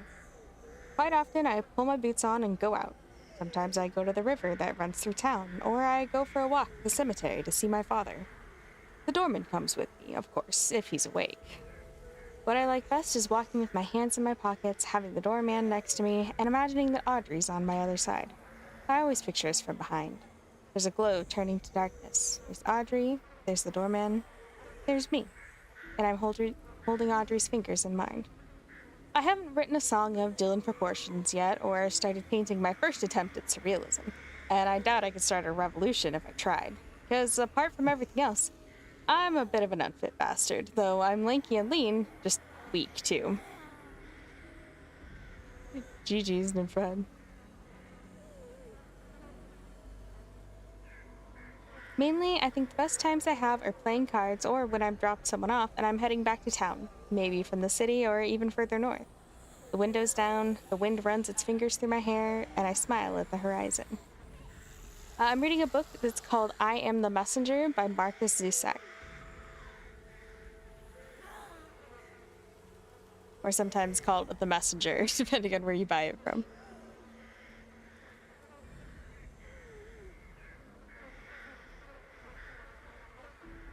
Then I pull into town and the vacant taxis lot. Sometimes I hate the sound of a car door slamming. Like I've said, I love Audrey something terrible.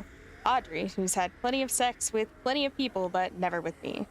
She always said she likes me too much to do it with me, and personally, I've never tried to get her naked and new and all shivery in front of me. I'm too afraid. I told you already that I'm quite pathetic when it comes to sex. I've had a girlfriend or two, and they didn't exactly rave about me in the sexual encounter department. One of them told me I was the clumsiest guy she'd ever met. The other one always laughed when I tried something on her. It didn't really work wonders on me, and she quit me soon after. Personally, I think sex should be like math. That's cool. No one really cares if they're crap at math. They even proclaim it. They'll say to anyone, yeah, I don't mind science and English, but I'm absolutely shithouse at math. And other people will laugh and say, yeah, me too. I wouldn't have a clue about all that logarithm shit. You should be able to say that about sex too. You should be able to say proudly, yeah, I wouldn't have a clue about all that orgasm shit. Hey, I'm good at everything else, but when it comes to that part, I wouldn't have a clue. No one says that, though. You can't, especially men. We men think we have to be good at it, so I'm here to tell you that I'm not. I should also explain that I honestly think my kissing leaves a lot to be desired as well. One of those girlfriends tried to teach me once, but I think she gave up in the end. My tongue work is particularly bad, I feel, but what can I do? It's only sex. That's what I tell myself anyway. I lie a lot. Getting back to Audrey, though. I should really feel complimented that she won't even touch me because she likes me more than anyone else. It makes perfect sense, really, doesn't it? If she ever gets down or depressed, I can make out the figure of her shadow through the front window of the shack. She comes in and we drink cheap beer or wine and watch a movie, or all three. Something old and long, like Ben-Hur, that stretches into the night. She'll be next to me on the couch in her flannel shirt and jeans that have been cut into shorts, and eventually, when she's asleep, I'll bring a blanket out and cover her up. I kiss her cheek, I stroke her hair. I think of how she lives alone, just like me, and how she never had any real family, and how she only has sex with people. She never lets any love get in the way. I think she had a family once, but it was one of those beat the crap out of each other situations. There's no shortage of them around here. I think she loved them, and all they ever did was hurt her. And that's why she refuses to love anybody. I guess she feels better off that way, and who can blame her? When she sleeps on my couch, I think about all that. Every time. I cover her up, and then go to bed and dream, with my eyes open. 3. The Ace of Diamonds. There have been a few articles about the bank robbery in the local papers. They talk about how I wrestled the gun from the thief after chasing him down. Quite typical, really. I knew they'd make more out of it. I go through some of them on my kitchen table, And the doorman just looks at me like, oh, wait. He couldn't give a shit if I'm a hero. As long as he gets his dinner on time, he doesn't have a care in the world. My mom comes over and I give her a beer. She's proud, she tells me. According to her, all her kids have done quite well except me, but now at least she has a glimmer of pride in me to glimmer in her eye, if only for a day or two. That was my son, I can imagine her explaining to people she meets on the street. I told you he'd amount to something one day. Marv comes over, of course, and Richie. Even Audrey pays me a visit with the newspaper tucked under her arm. In each article, I'm known as 20-year-old cab driver Ed Kennedy, as I lied to every single reporter about my age. When you lie once, you have to make it uniform. We all know that. My bewildered face is plastered all over the front pages, and even a guy from a radio show shows up and tapes a conversation with me in my lounge room. I have coffee with him, but we have to drink it without milk. He'd stopped me on my way out to get some. It's Tuesday evening when I get home from work and pull the mail out of the letterbox. As well as my electricity and gas bills and some junk mail, there's a small envelope. I throw it down on the table with everything else and forget about it. My name's written in scrawl, and I wonder what it could possibly be. Even when I'm making my steak and salad sandwich, I tell myself to go into the lounge room and open it. Constantly, I forget. It's fairly late when I finally get around to it. I feel it. Feel something. There's something flowing between my fingers as I hold the envelope in my hands and begin tearing it open. The night's a cool one, typical of spring. I shiver. I see my reflection in the TV screen and in the photo of my family. The doorman snores. The breeze outside steps closer. The fridge buzzes. For a moment, it feels like everything stops to watch as I reach in and pull out an old playing card. It's the Ace of Diamonds.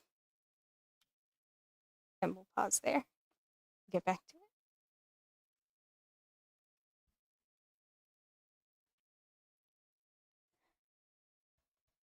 Once we're done murdering some people.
What? That was weird.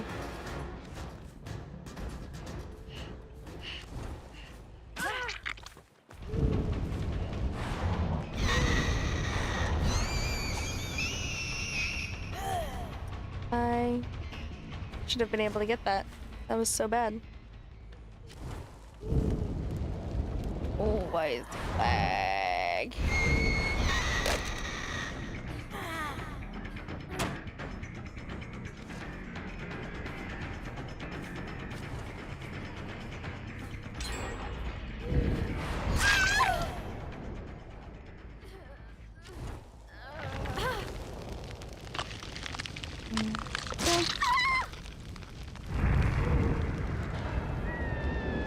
Oh my god.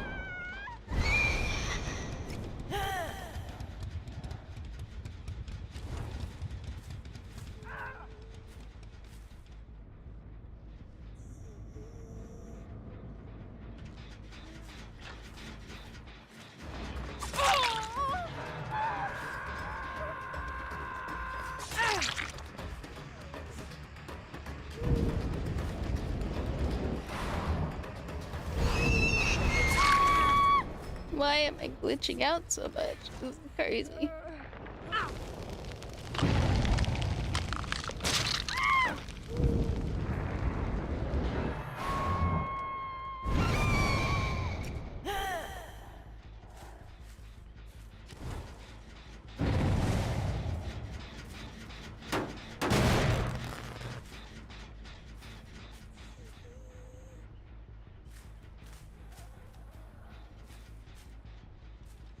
So many notifications.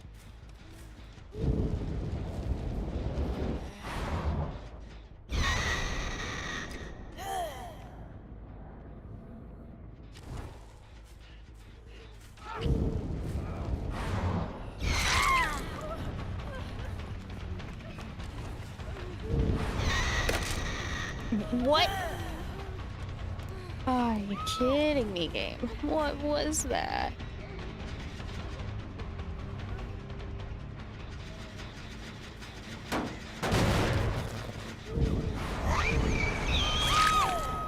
There we go. Oh my gosh.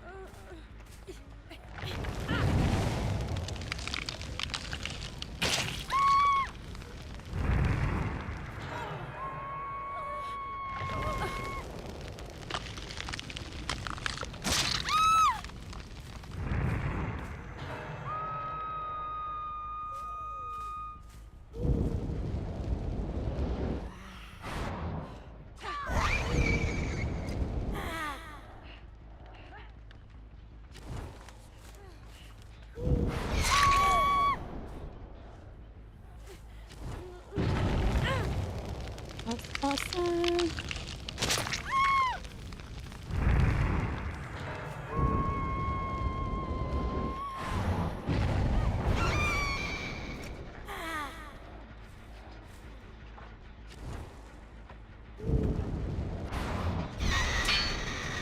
Okay.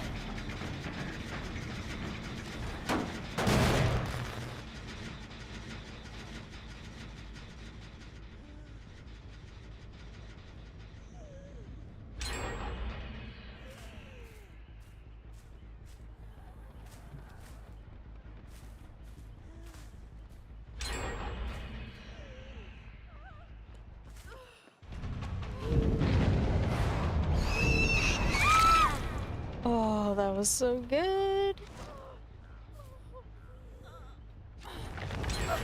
Welcome back, Seymour.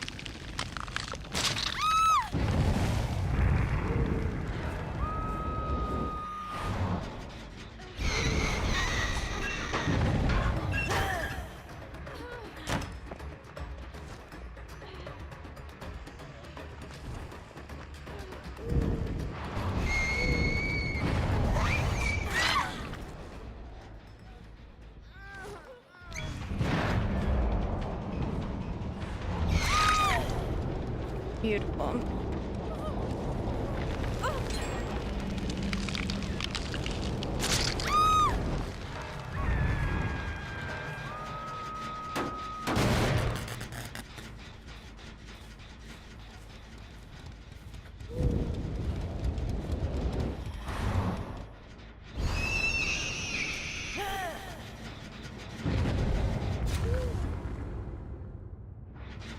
Well, that was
nice, nice. Oh my god, the lag.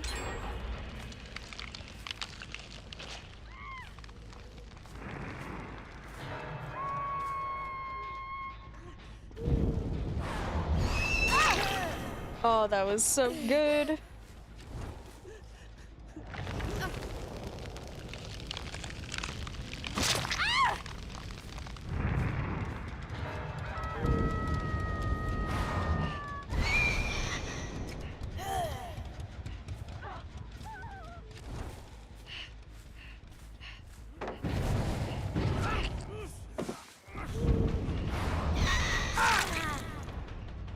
Perfect.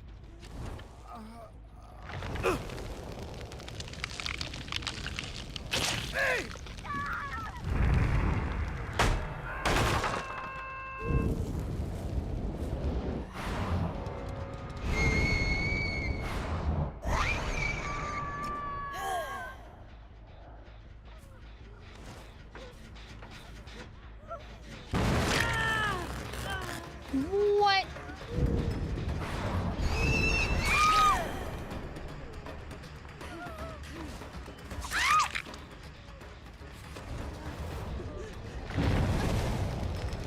That was.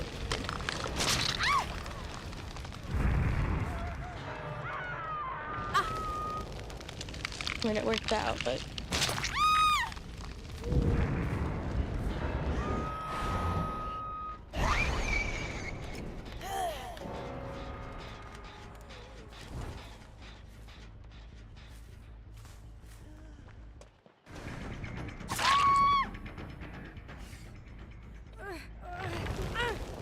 There. And boop.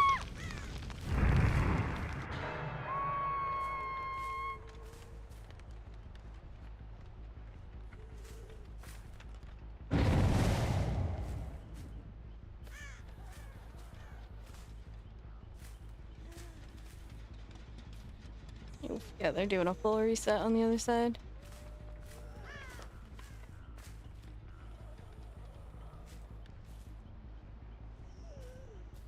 But they've locked themselves into one half of the map.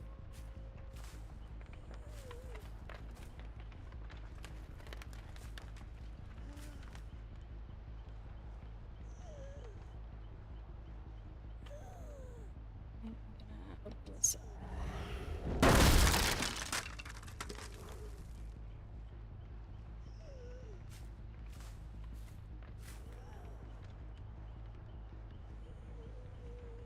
Nice.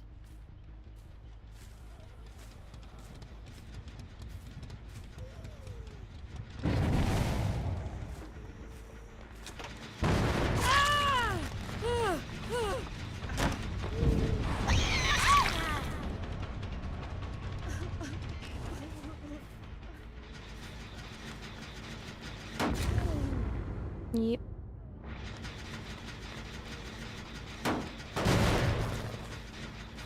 Man, that got some serious progress. Nice. Good find.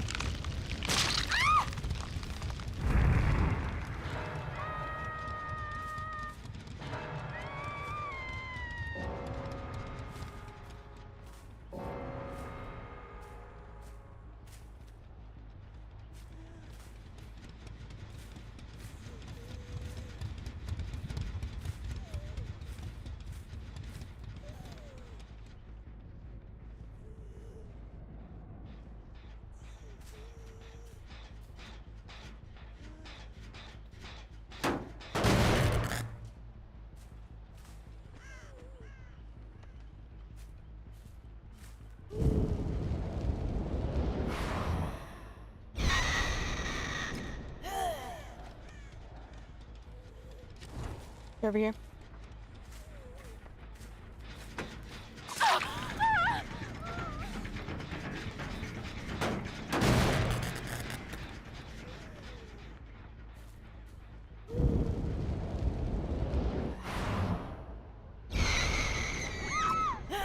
There we go. Don't grab Hmm? Don't grab them. There's two Okay. left. I think I know where both of them are. They've been hiding at shack consistently. Or around this hill. So bet dollars to donuts. They're probably...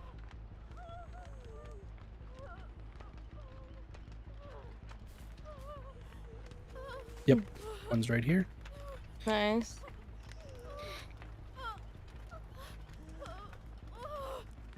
I think the other one's also here. Nope. But I'm looking. Okay. Found last one. Yeah, one's by shack, and then I got the one in the corner here. Okay. You want me to go ahead and hook her and then head to shack? You can. Let me injure this person first. Okay. Yeah, I just had to... Immediately on my way.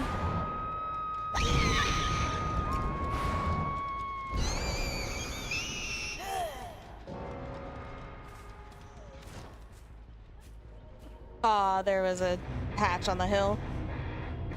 Right next to Shack. Unlucky for us, but that was really solid.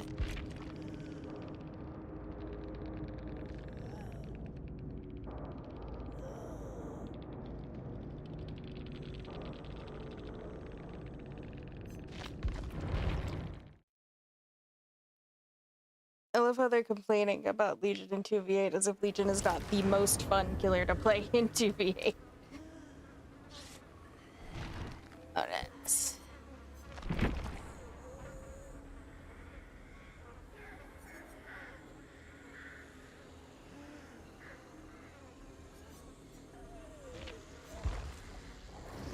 Sprite time.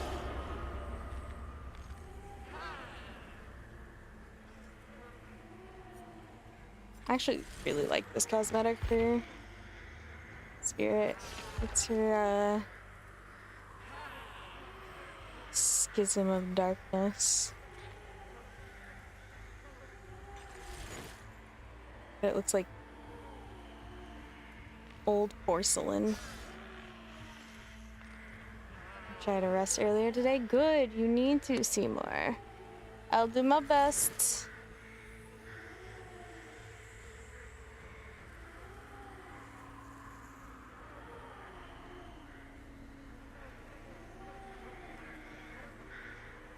Thank you, Seymour. Have yourself a good rest and a good night. Love ya.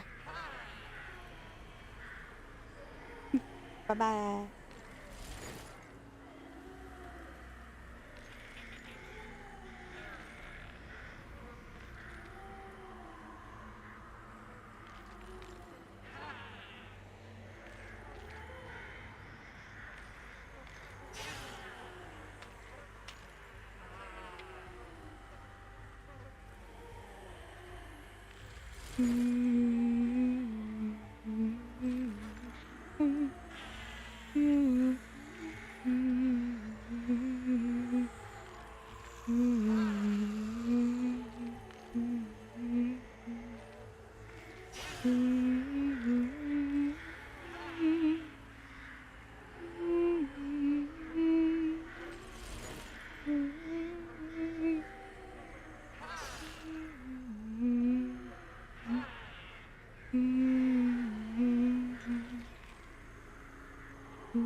Hi, Gwenny. Sweet baby. Okay, bye, Gwen. Now, so, Ace of Diamonds. In the echoes of light in my lounge room, I let my fingers hold the card gently, as if it might break or crease in my hands. 3 addresses are written on it in the same writing as on the envelope. I read them slowly, watchfully. There's an eeriness slipping over my hands. It makes its way inside me and travels, quietly gnawing at my thoughts as I read. 45 Edgar Street, midnight. 13 Harrison Avenue, 6 p.m. 6 Macedoni Street, 5:30 a.m. I open the curtain to look outside. Nothing. I get past the doorman and stand on the front porch. Hello? I call out. But again, there's nothing. The breeze looks away, almost embarrassed at having watched, and I'm left there, standing, alone. The card's still in my hand. I don't know the addresses I hold, or at least not exactly. I know the roads, but not the actual houses. It's, without doubt, the strangest thing that's ever happened to me. Who would send me something like this? I ask myself. What have I done to get an old playing card in my letterbox with strange addresses scrawled on it? I go back in and sit at the kitchen table. I try to work out what's happening and who has sent me what could be a piece of destiny in the mail. The visions of many faces reach me. Could it be Audrey? I ask. Marv? Richie? Ma? I have no idea.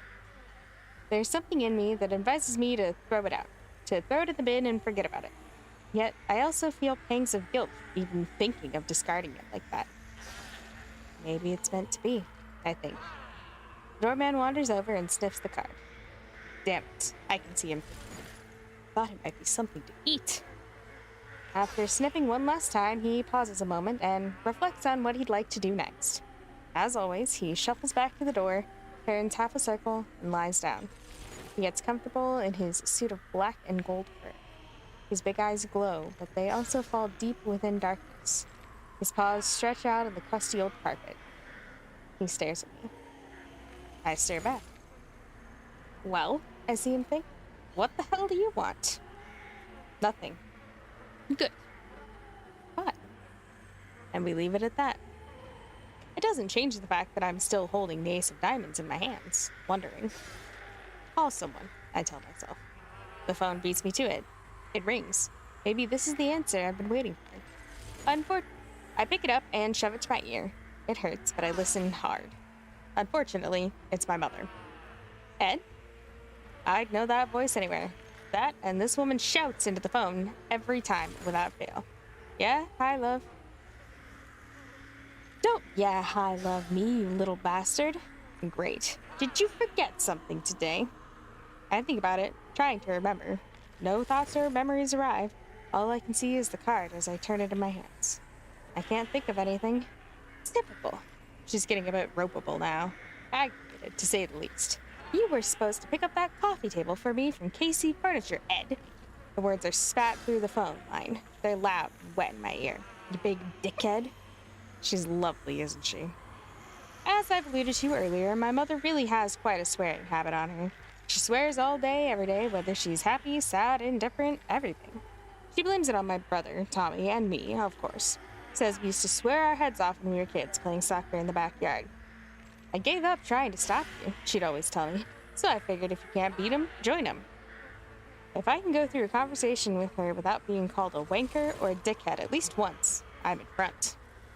The worst thing about it is the sheer emphasis she swears with. Whenever she calls me something like that, she spits it from her mouth, practically hurling it at me. She's still going at me now, even though I'm not listening. I tune back in. And what should I do tomorrow when Mrs. Faulkner turns up for morning tea, Ed? Should I just get her to put her mug on the floor? Just blame me, Ma. Too bloody right I will, she snaps. I'll just tell her that Dickhead Ed forgot to pick up my coffee table. Dickhead Ed.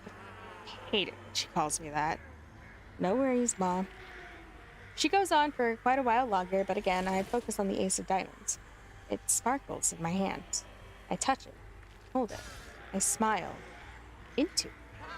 There's an aura to this card, and it's been given to me. Not to Dickhead Ed. To me, the real Ed Kennedy. Future Ed Kennedy. No longer simply a cab-driving, hopeless cause. What will I do with it? Who will I be? Ed? No answer. I'm still thinking, Ed! Roars Ma. I'm stunned back into the conversation. Are you listening to me? Yeah, of course. 45 Edgar Street, 13 Harrison Avenue, 6 Macedonia Street. Ma, I'm sorry, I say again. It just slipped my mind. I had a lot of pickups today, a lot of work in the city. I'll get it tomorrow, all right? You sure about that? I'm sure. You won't forget? No. Good. Goodbye. Hey, wait. I rush my voice through the phone. She comes back. What? I struggle to get the words out of my mouth, yet I have to ask her about the card. I've decided I should really ask everyone I suspect of sending it to me. I may as well start with Ma. Yes, what? She asks again, a bit louder this time. I let the words out, each one tugging and pulling at my lips as they fight to stay in. Did you send me something in the mail today, Ma? Like what? I pause a moment. Like something small. Like what, Ed? I don't really have time for this. All right, I have to say it. It's a playing card. The Ace of Diamonds. There's silence on the other end. She's thinking. Well? I ask. Well, what? Was it you who sent it? She's had enough now, I can tell. The feeling reaches a hand through the phone line and shakes me. Of course it wasn't me. It's like she's retaliating for something. Why would I bother sending you a playing card in the mail? I should have sent you a reminder to pick up, she raises her voice over again, my goddamn coffee table. Okay. Why am I still so calm? Is it the card? I don't know. Then yes, I do know. It's because I'm always like this. Too pathetically calm for my own good. I should just tell the old cow to shut up, but I never have and never will. After all, she can't have a relationship like this with any of her other kids. Just me. She kisses their feet every time they come to visit, which isn't that much, and they just leave again. With me, at least she's got consistency. I say, all right, Ma, I was only checking to make sure it wasn't you, that's all. Just seemed like a weird thing to get in the mail. Ed, she interrupts me, bleak boredom attached to her voice. What? Piss off, will you? All right, I'll see you later. Yeah. We hang up. That bloody coffee table. I knew I was forgetting something when I walked home from the vacant taxi lot. Tomorrow, old Mrs. Faulkner will show up at Ma's place wanting to talk about my heroics in the bank a few days ago. All she'll hear is that I forgot to pick up the coffee table. Still not sure how I'm going to fit it in my cab anyway.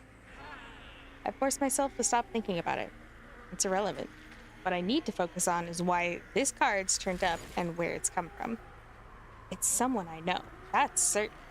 It's someone who knows that I play cards all the time, which should make it either Marv, Audrey, or Richie. Marv's out, for sure. It could never be him. He'd never be that imaginative. Then Richie. Highly unlikely. He just doesn't seem the type to do this. Audrey.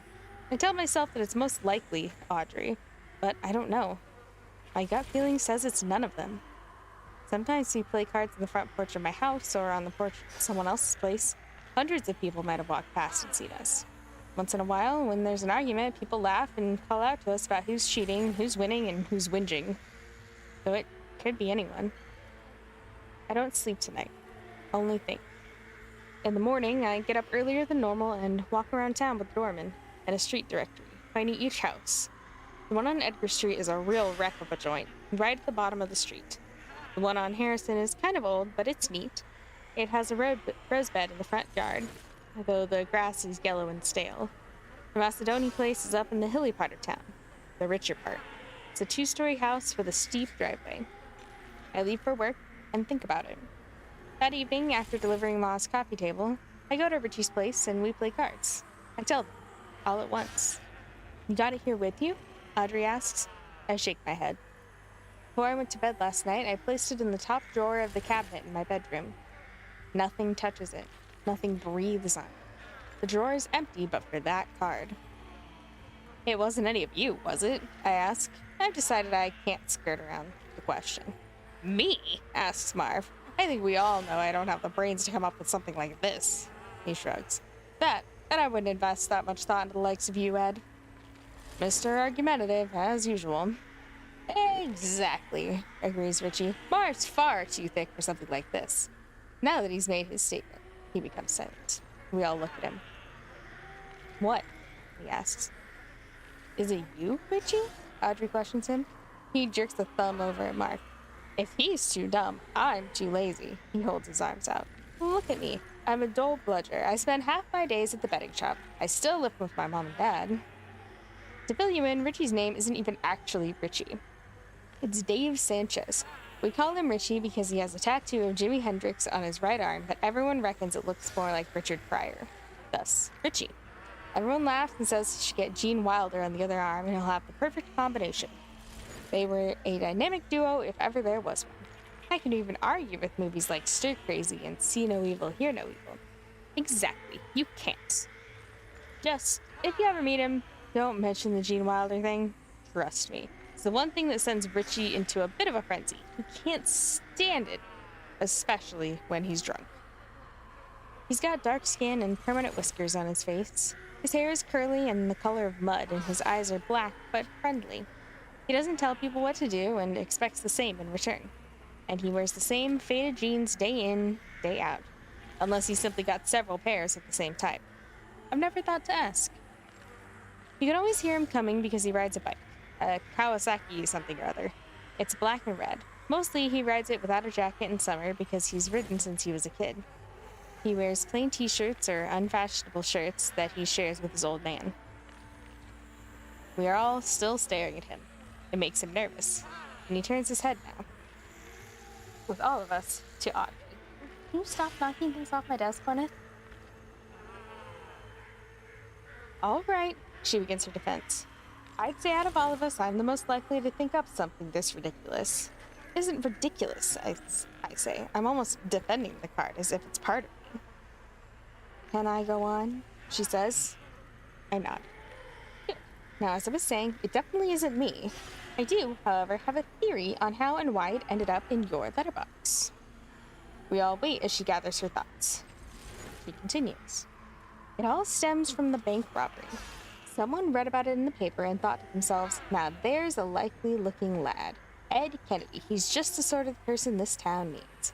She smiles, but turns serious almost immediately. Something's going to happen at each of those addresses on that card, Ed.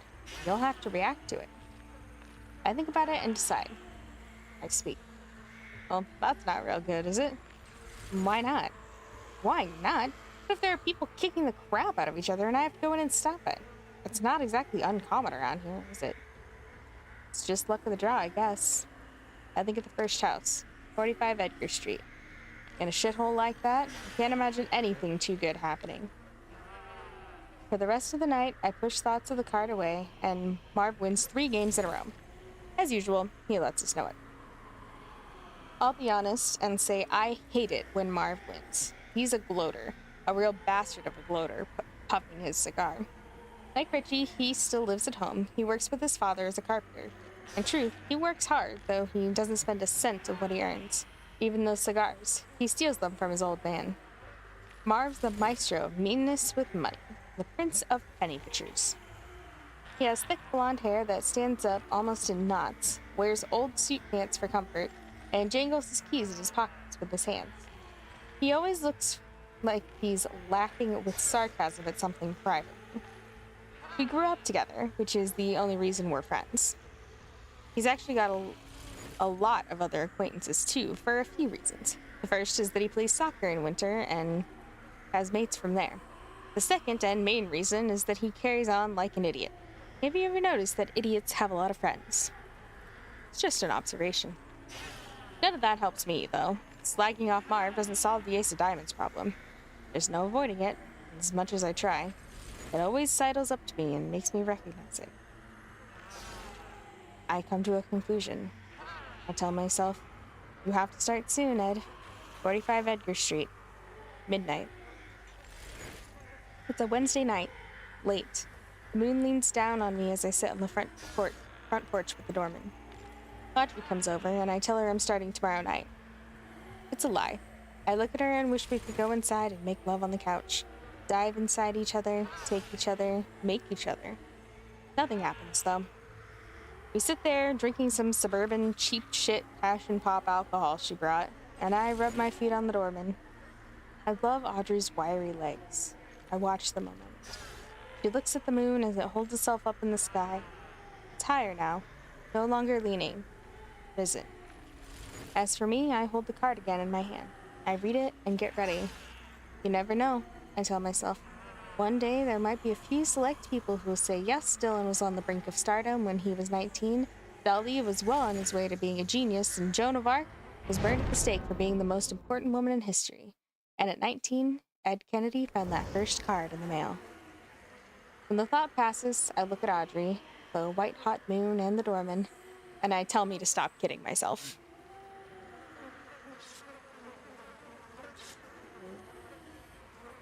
What's there? So that'll be the start of a fresh chapter. Wee.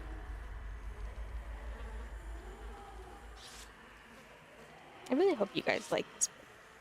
This is definitely a favorite of mine.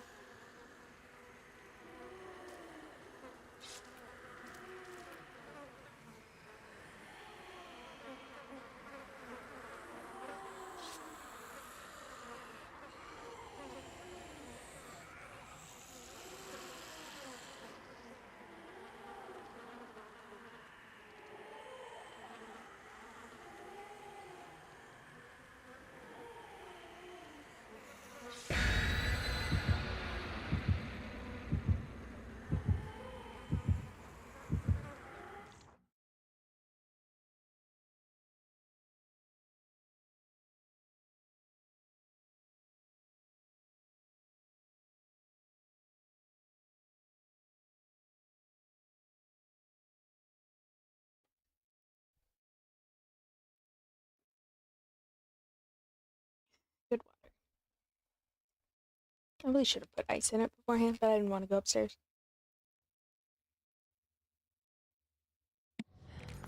Oh. Okay.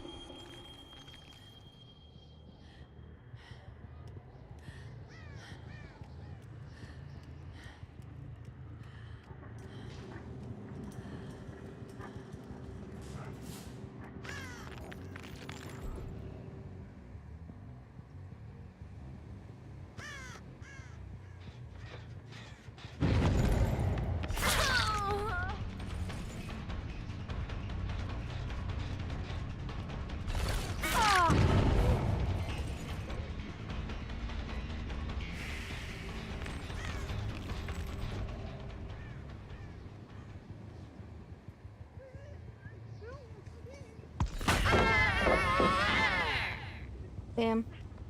Almost got her.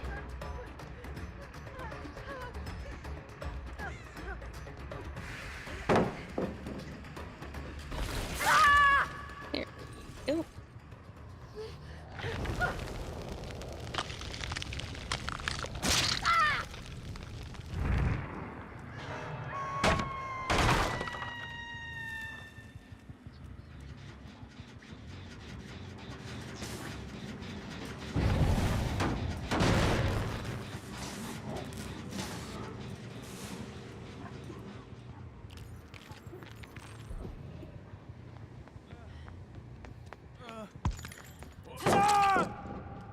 Very nice, very nice.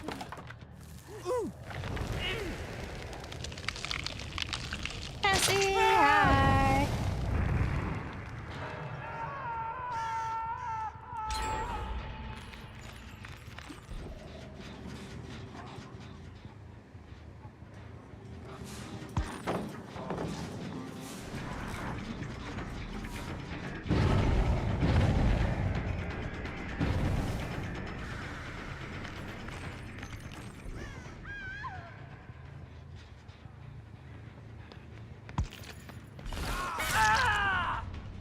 Beautiful.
Man, I kind of suck with spirit.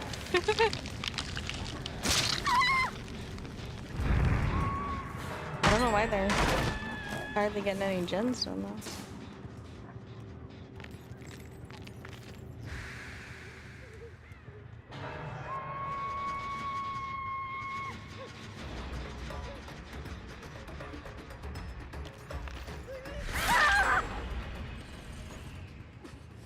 Why'd you just stand still?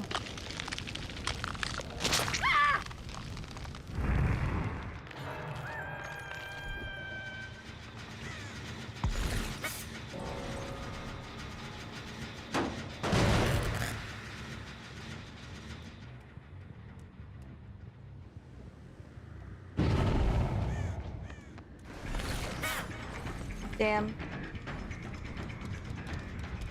Sprinters on demand. Nice, beautiful. Okay.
I hate this section.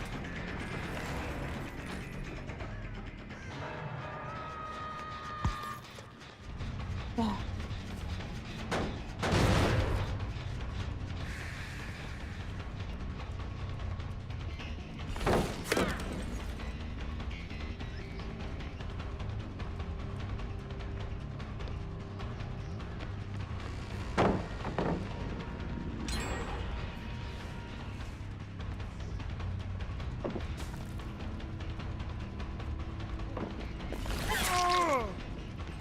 Yep, mind game nerd.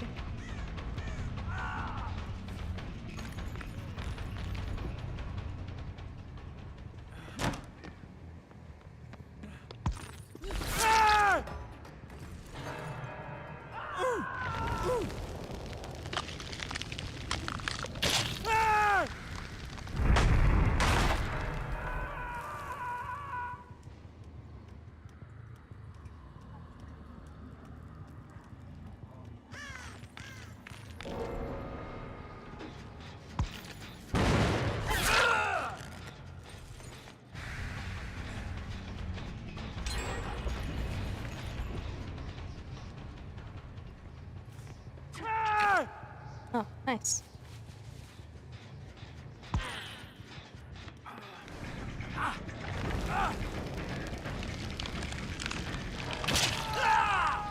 That one's dead.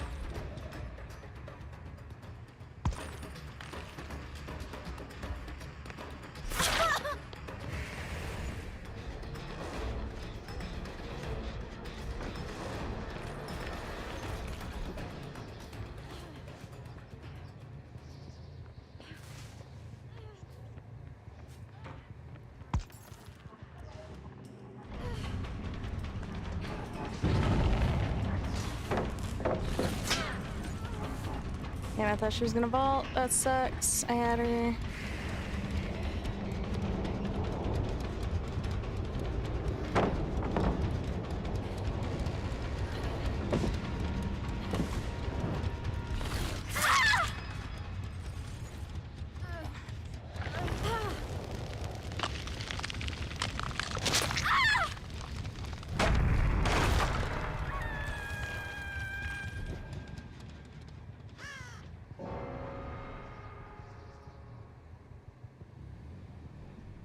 They're right next to me.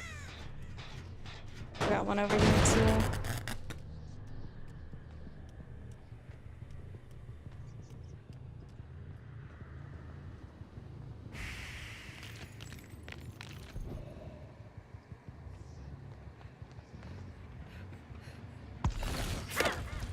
They're all three over here. Okay. I'll leave this one.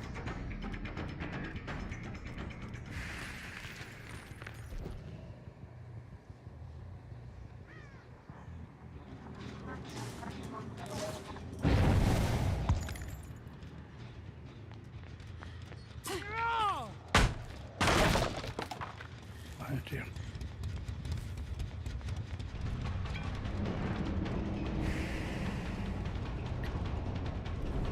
Excuse me.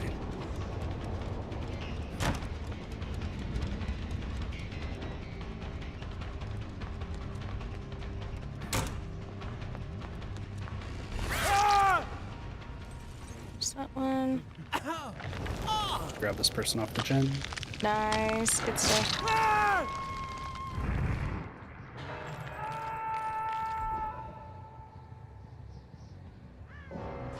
I found. Excuse me. There's one person in mid right now. Yep, Oh, it's there. him, actually. He's jumping. Yep. Fucking sprinters.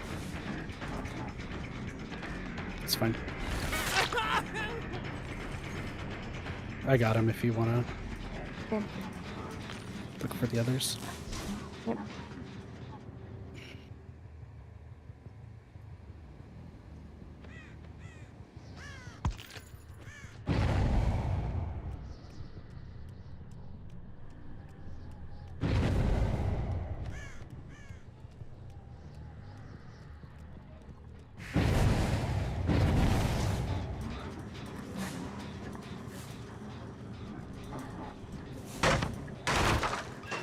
I hear somebody else.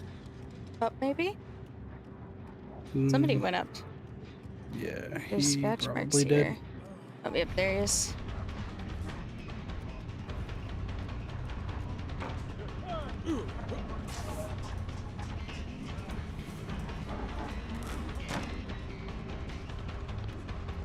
God, there's some else.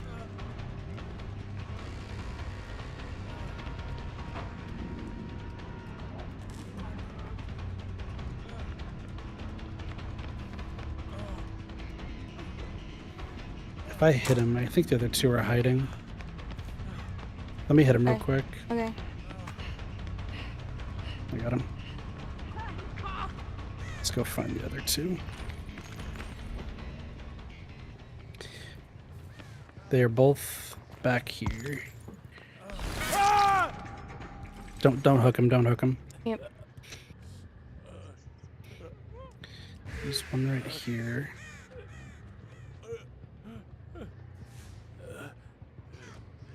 Did you actually just go in the locker?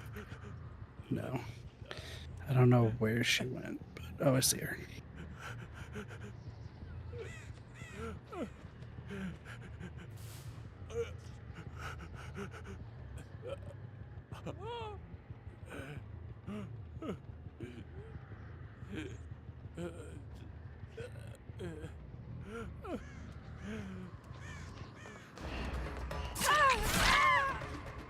All right, last. You can hook him.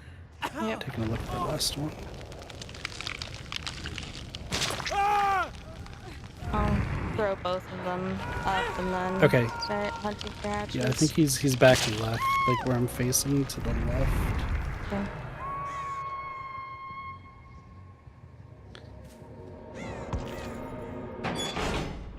One hatch closed.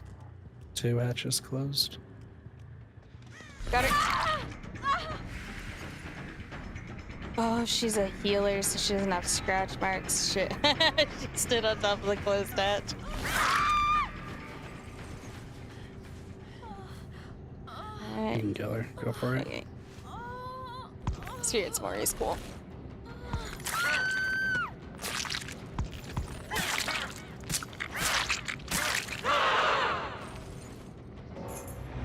She had a key. Oh my god.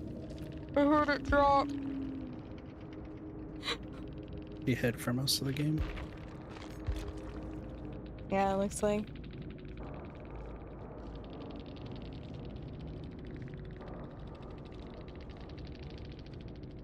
That Thalita did not try very hard.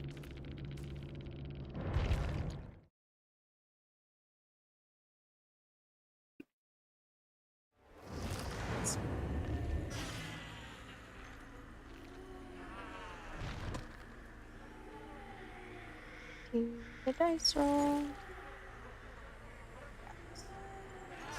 It's wraith time.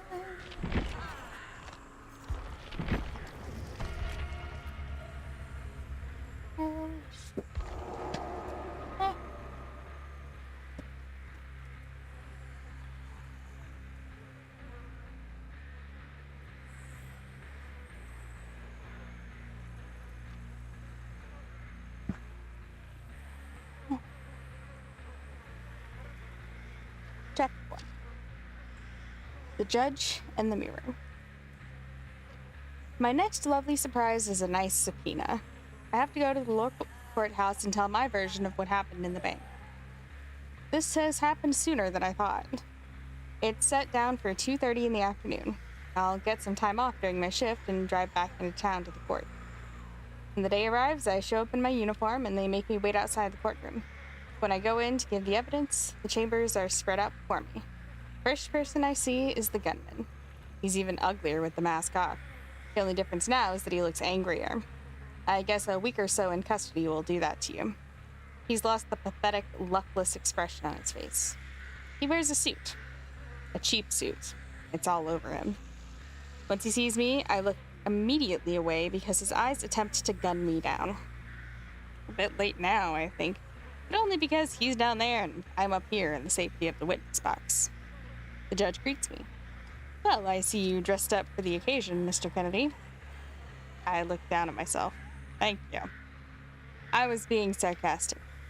I know. Well, don't get smart. No, sir. I can see by now that the judge wishes he could put me on trial as well. The lawyers ask me questions, and I answer them faithfully.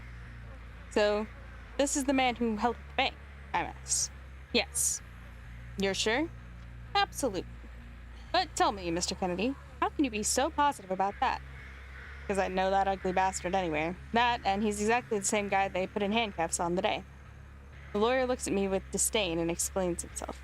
Sorry, Mr. Kennedy, but we need to ask these questions in order to cover everything that needs to be covered by the book. I concede. That's fair enough. The judge chimes in now. And as for ugly bastards, Mr. Kennedy, could you please refrain from casting such aspersions? You're not an oil painting yourself, you know. Thanks very much. You're welcome, he smiles. Now answer the questions. Yes, Your Honor. Thank you. When I'm finished, I walk past the gunman who says, Oi, Kennedy. Ignore him, I tell myself, but I can't help it. I pause and look at him. His lawyer tells him to keep his mouth shut, but he doesn't. Quietly, he says, You're a dead man. You just wait. His words attack me, faintly. Remember what I'm telling you. Remember it every day when you look in the mirror. He almost smiles. A dead man. I fake it. Composure. I nod and say, all right, and move on. God, I pray, give him life. Courtroom doors shut behind me, and I walk out into the foyer. It's caked in sunshine. A policewoman calls me back and says, I wouldn't worry about that, Ed. Easy for her to say. Feel like skipping town, I tell her. Now listen, she says. I like her. She's short and stocky and looks sweet. By the time that chump's been through jail, the last thing he'll want to do is go back. She considers it and seems confident in her appraisal. Some people go hard in jail. She jerks her head back at the court. He isn't one of them. He spent all morning crying. I doubt he'll be after you. Thanks, I reply. I allow some relief to filter through me, but I doubt it will last very long. You're a dead man. I hear his voice again, and I see the words on my face when I get back into the cab and look in the rearview mirror. It makes me think of my life, my non-existent accomplishments, and my overall abilities in incompetence. A dead man, I think. It's not far wrong. And I pull out of the parking lot. Watching, waiting, raping. 6 months. He got 6 months. Typical of leniency these days. I've told no one about the threat, choosing instead to take the policewoman's advice and forget about him. In a way, I wish I didn't read about his jail term in the local paper. The only good fortune is that early parole was denied.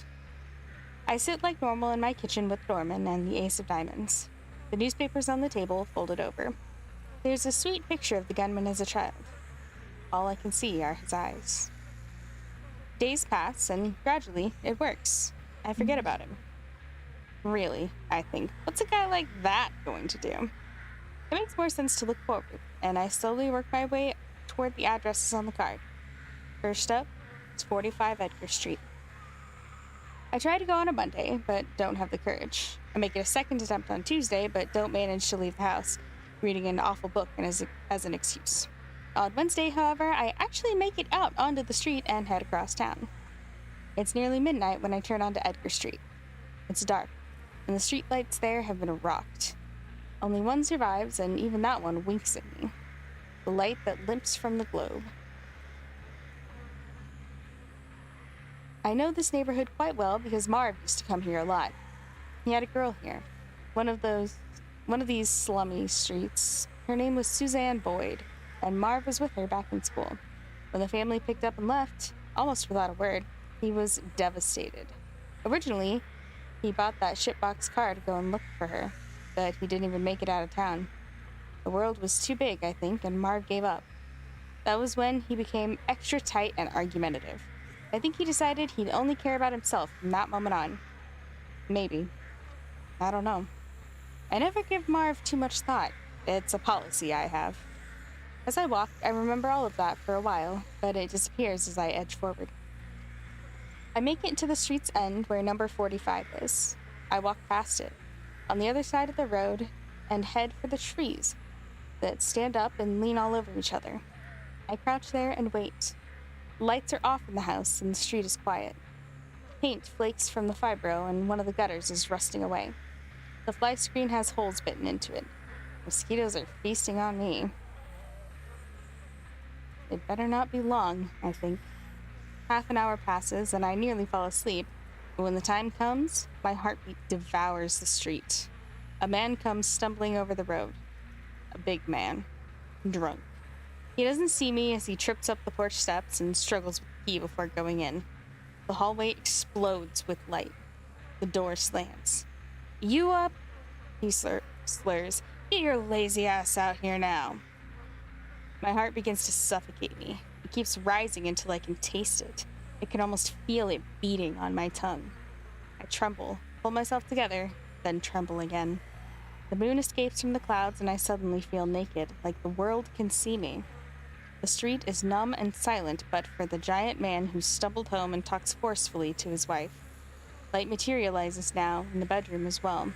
Through the trees, I can see the shadows. The woman is standing up in her nightie, but the hands of the man take her and pull it from her, hard. "I thought you were waiting up," he says. He has her by the arms. Fear has me by the throat.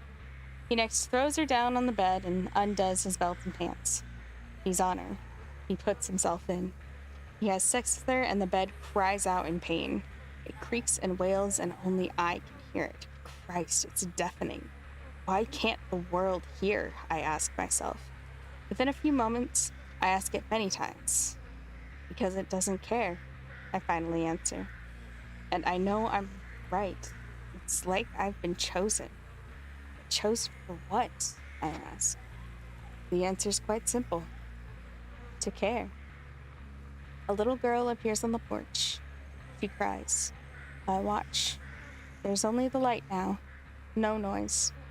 There's no noise for a few minutes, but it soon starts up again, and I don't know how many times this man can do it in one night, but it's certainly an achievement. It goes on and on as the girl sits there crying. She must be about 8. When it finally ends, the girl gets up and goes inside. Surely this can't happen every night. I tell myself it isn't possible, and the woman replaces the girl on the porch. She also sits down, like the girl. She's got her nightie on again, torn, and she has her head in her hands. One of her breasts is prominent in the moonlight. At one point, she holds her hands out, forming a cup. It's like she's holding her heart there. It's bleeding down her arms. I almost walk over, but instinct stops me. You know what to do. A voice inside me has whispered, and I hear it. It keeps me from going to her. This isn't what I have to do. I'm not here to comfort this woman. I can comfort her till the cows come home.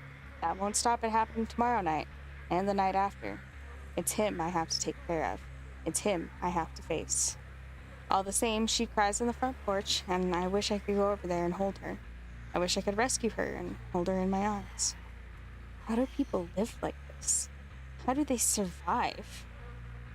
And maybe that's why I'm here. What if they can't anymore? 6 pieces. I'm driving my cab, thinking, it has to get better than this. My first message, and it's a bloody rape case. To top it all off, the bloke I have to take care of is built like a brick shithouse. He's a unit if ever I've seen one. I tell no one, no friends, no authorities. Something beyond all that needs to be done. Unfortunately, it's me who's been chosen to do it. Audrey asks about it when we're having lunch in the city, but I tell her she doesn't want to know. She gives me a concerned look. I love and says, just be careful, Ed. Okay? I agree with her, and we're back in our cabs. All day, I can't help thinking about it. I also dread the other 2 addresses, although some part of me explains they can't be any worse than the first one. I go there every night as gradually the moon goes through its cycle. Sometimes it doesn't happen. Sometimes he comes home and there's no violence. On those nights, the silence of the street is swollen. It's scared and slippery as I wait for something to happen. A nervous moment arrives one afternoon when I go shopping. I'm walking along the dog food section when a woman walks past me with a little girl sitting in the trolley. Angelina, she says, don't touch that. The voice is mild but unmistakable. It's the voice that calls to the night for help when she's slumped down in the bed, being raped by a drunk with a libido like Kilimanjaro. The voice of the woman who quietly sobs on her front porch in the silent, uncaring night. For a split second, the girl and I lock eyes. She's blonde with green eyes and beautiful.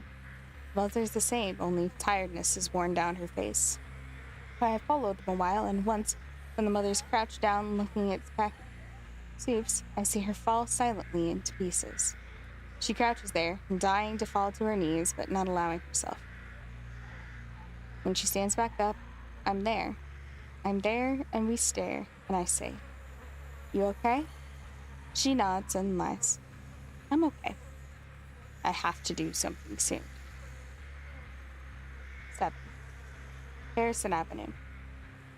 At this point, you can probably tell what I've decided to do about the whole Edgar Street situation, or at least you'll know if you're anything like me.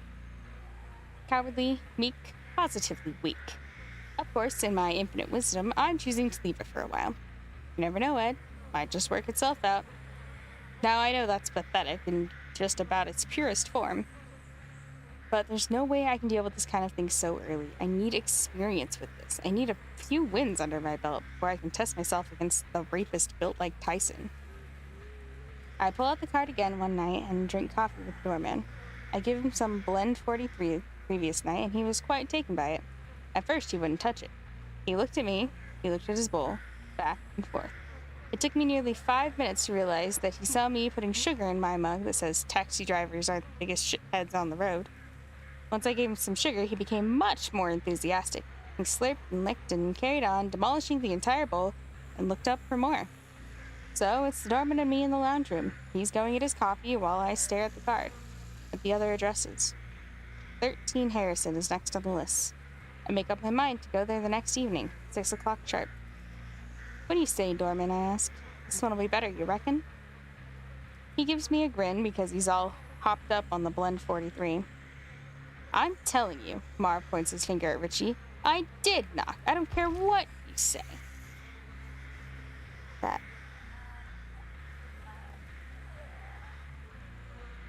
she... Lay down. I'm trying to circle on my keyboard to settle down.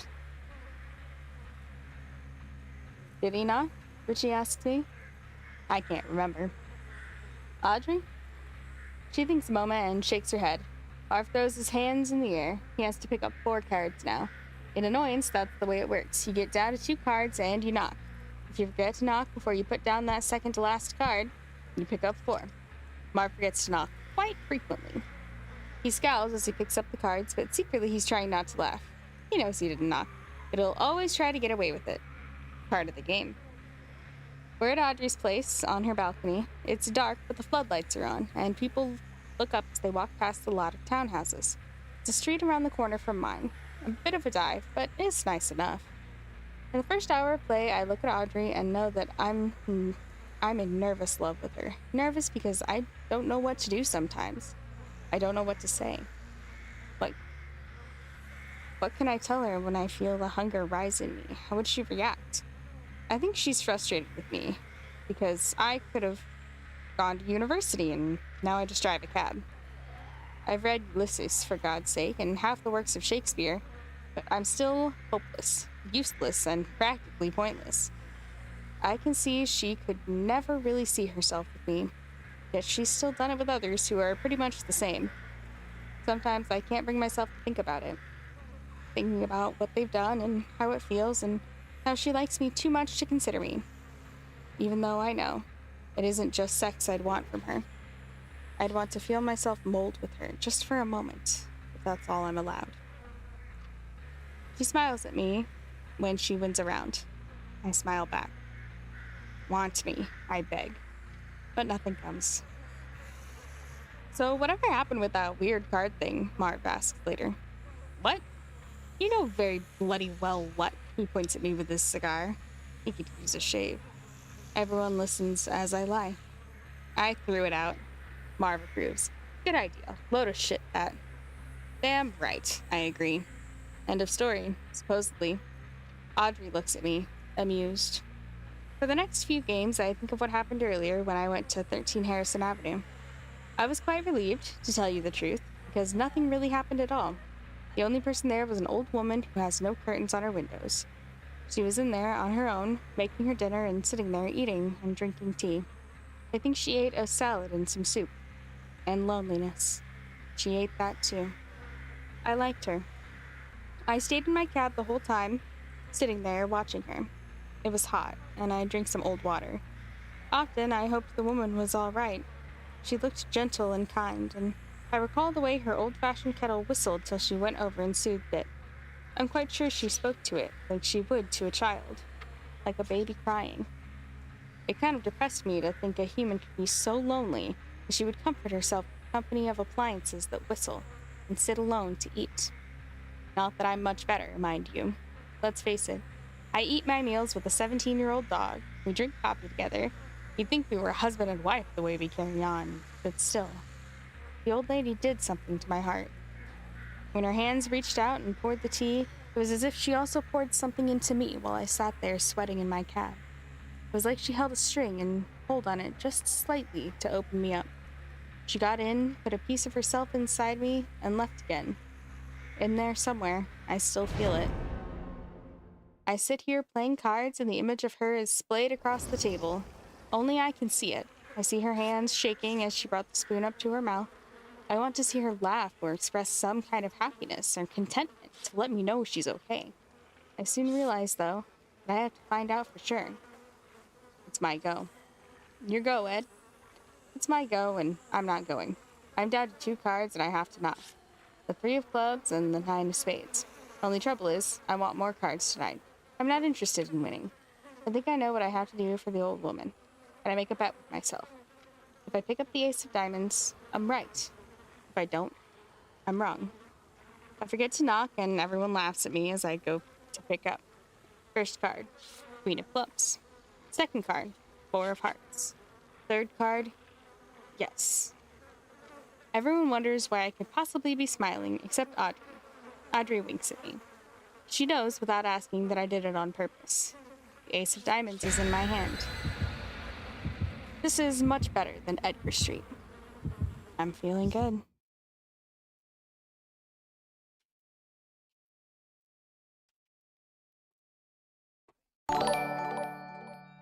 Okay, good. Off my lap, because I need Face to move, mom. You're very cute, but not that cute.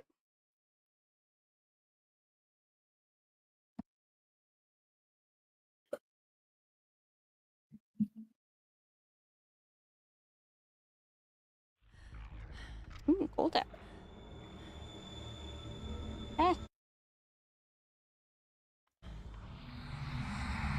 Welcome in. Thank you for the follow.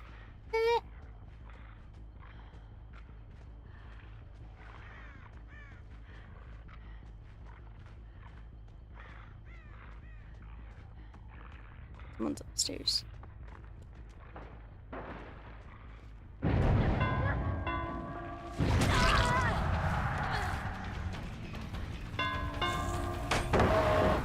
Wow, okay. Just...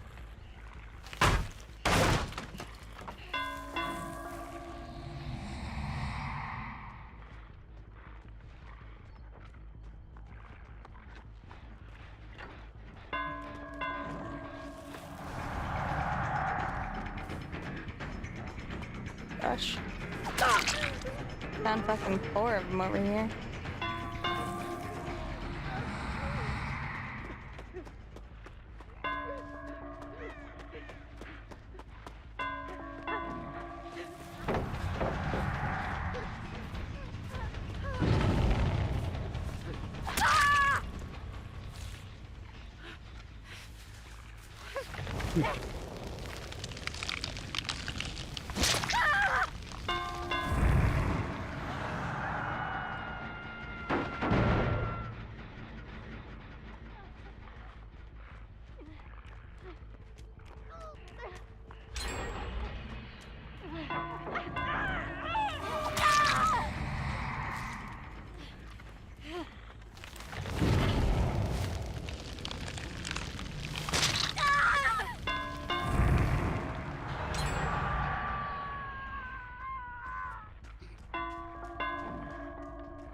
Stupid first.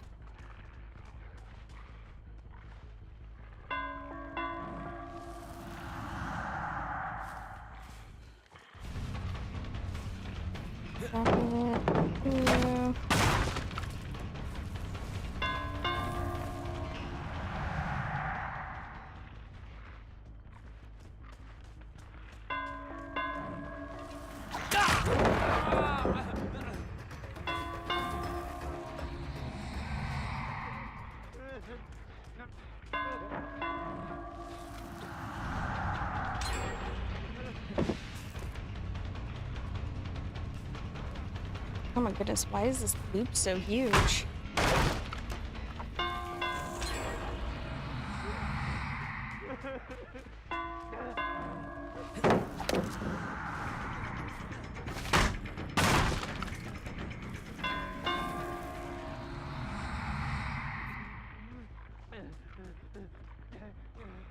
I'm good.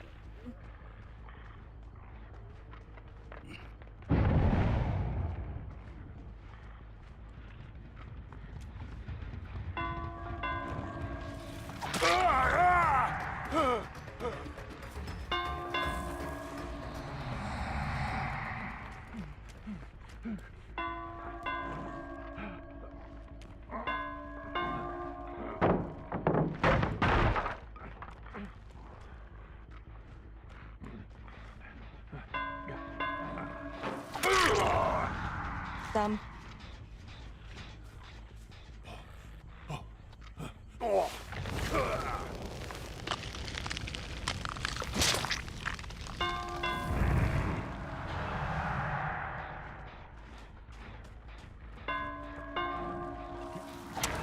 Fucking Christ, dude. Don't teabag because you have sprint burst on demand.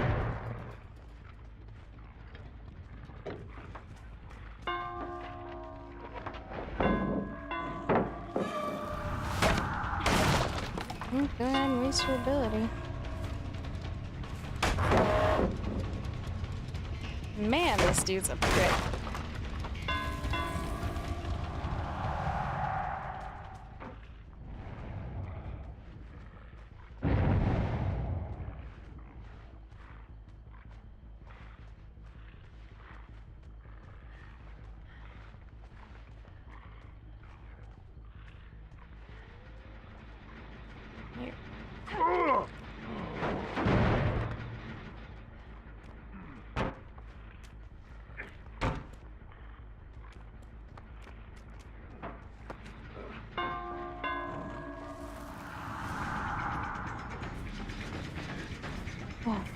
just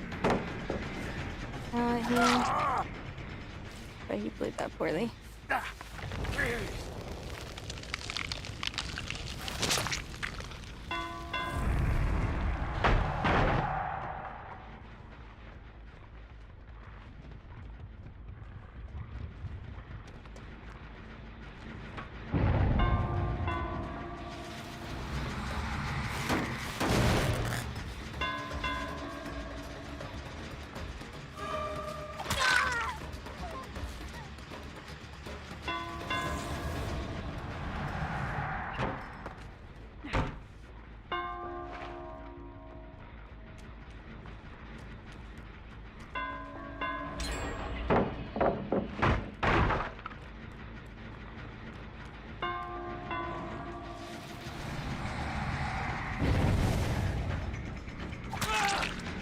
Fine.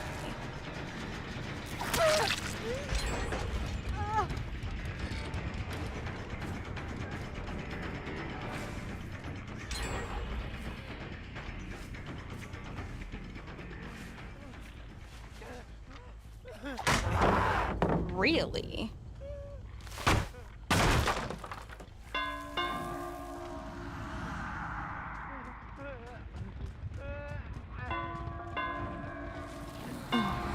Fuck's sake.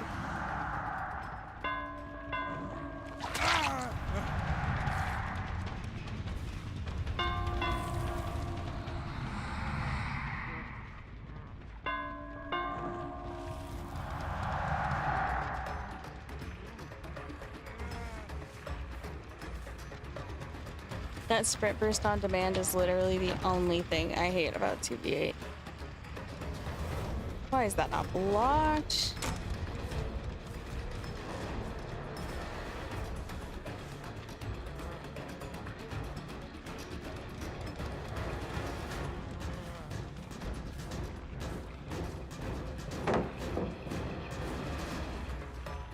Oh, for fuck's sake, dude. I'm so over this match already.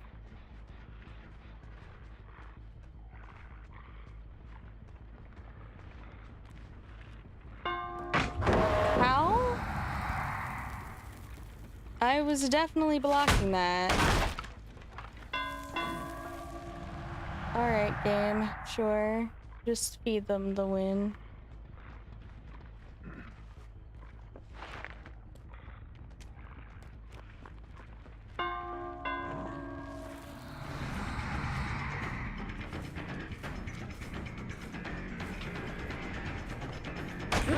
Yeah. Nothing I can do there.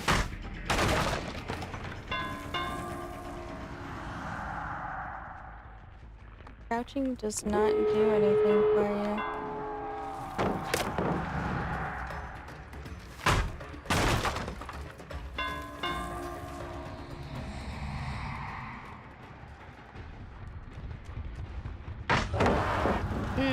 I was all the way through. Hi, mice. You're not dead.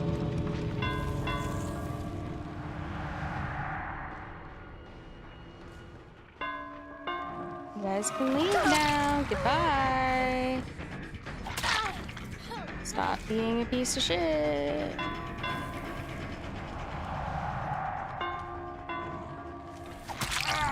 Fucker.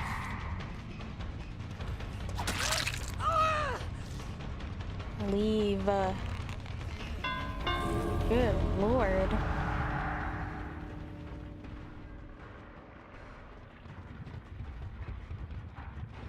What is with these people?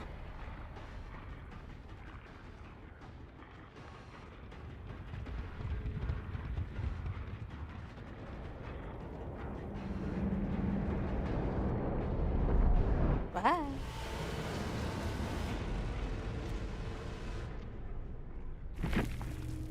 I didn't check to see how many.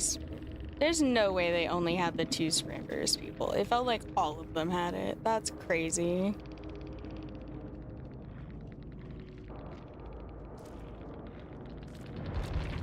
Fucking wild.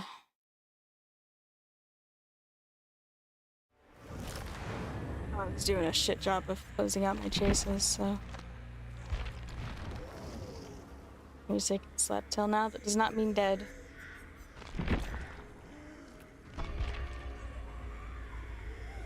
It means sick. I think I'm gonna do one more and then be done for the night. I was gonna try to go a little longer, but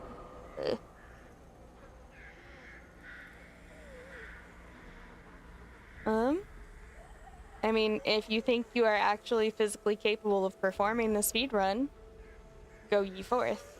But if you think that you're not going to do well enough, or you might not do well enough to get it done, then hold off.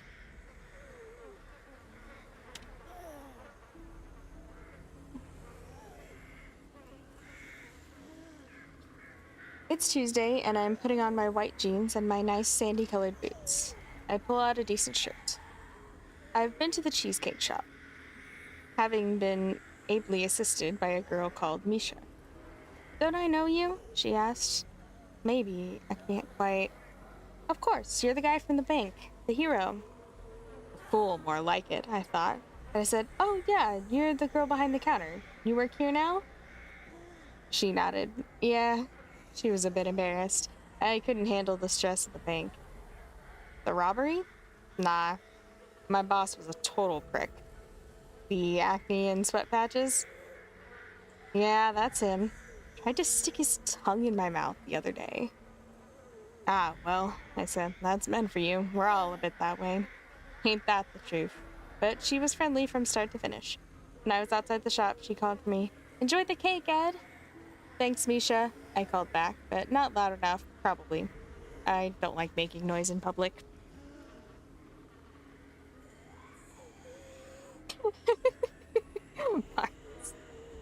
And I was gone. I think about it briefly as I open the box and look at half a mud cake. I feel for the girl because it can't have been too nice having that guy all over her like that. And it was she who quit, the bastard. I'm scared out of my mind before I try to put my tongue in a girl's mouth.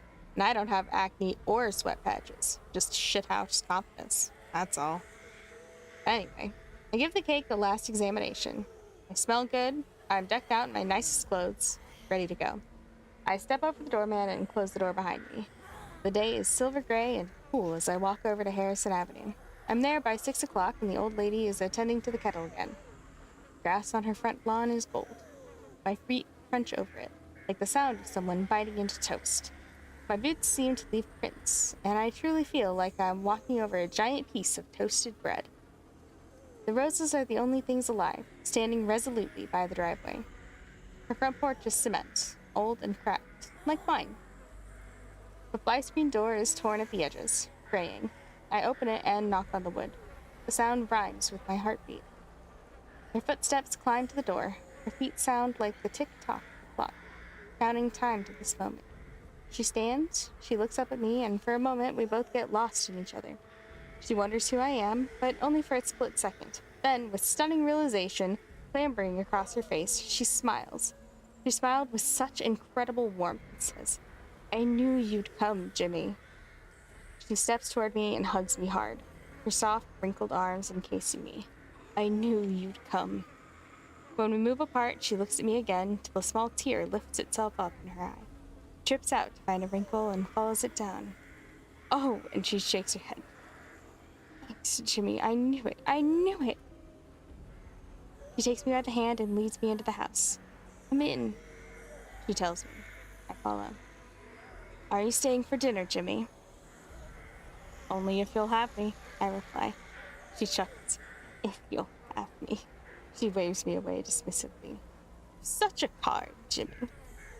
Damn right I'm a card. Of course I'll have you, she continues. It'll be lovely to go over old times, won't it? Of course. She takes the cake from me and puts it on the kitchen. I can hear her mucking around in there, and I call out to see if she needs any help. She tells me I should just relax and make myself comfortable.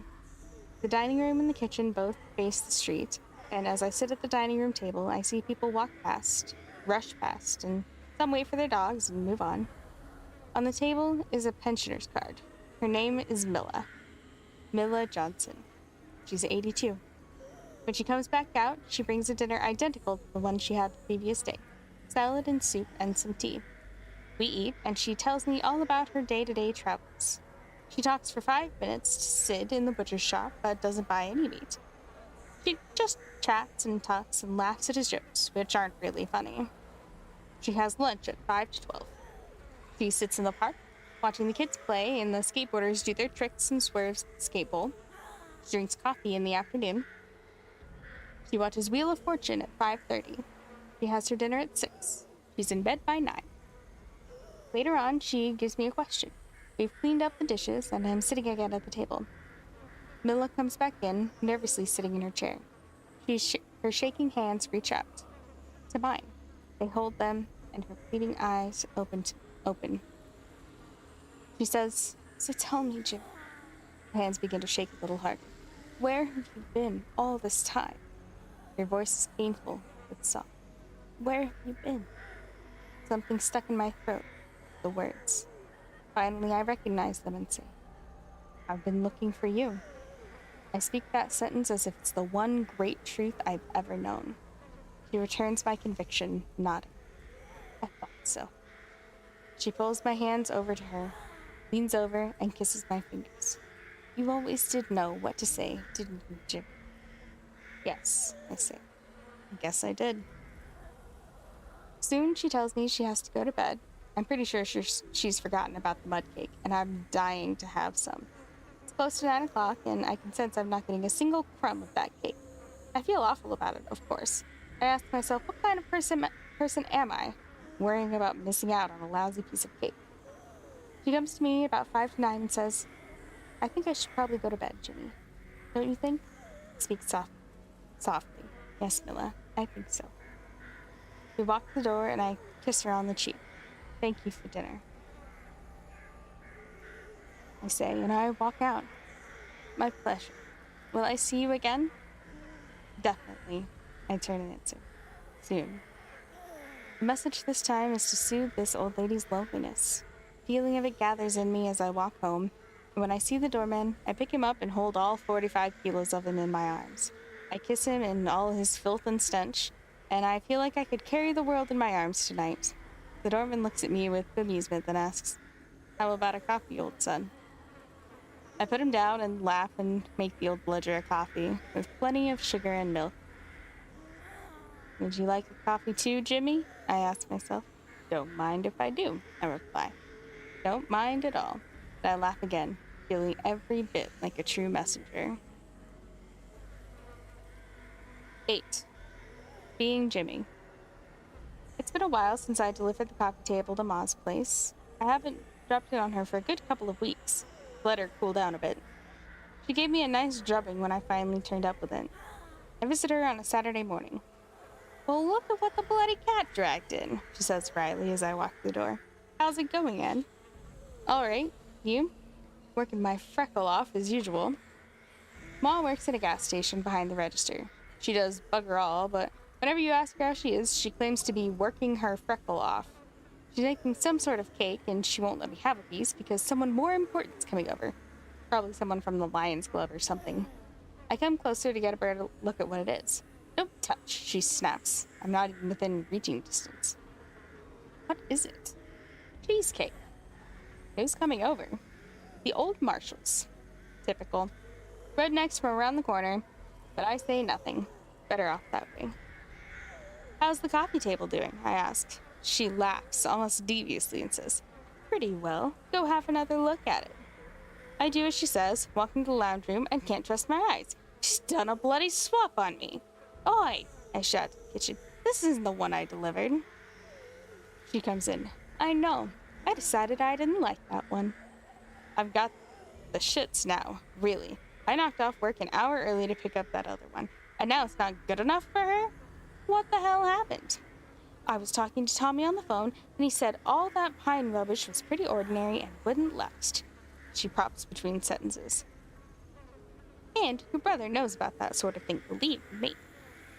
He bought himself an old cedar table in the city, talked the guy down to 300 and got the chairs half price." So what? "So he knows what he's doing, unlike some people I know." "You didn't Get me to pick it up? Now, why in God's name would I do that? You made me get the last one. Yeah, but let's face it, Ed, she says. Your delivery service is a disgrace. The irony of it isn't lost on me. Everything okay, Ma? I ask later. I'm going to the shops in a minute. Do you need anything? She thinks. Actually, Lay's coming over next week, and I want to make a chocolate hazelnut cake for her and the family. Can you get the crushed hazelnuts for me? No worries. Now piss off, Ed, I think, as I walk out. That's what she was thinking, I'm sure. I like being Jimmy. Remember when you used to read to me, Jimmy? I remember, I reply. Needless to say, I'm at Milla's place again in the evening. She reaches out her hand and holds me by the arm. Could you pick up a book and read me a few pages? I love the sound of your voice. Which book? I ask when I reach the cabinet. My favorite, she answers. Shit. I rummage through the books that stand up in my eyes. Which one's her favorite? But it doesn't matter. Whichever book I pick will be her favorite.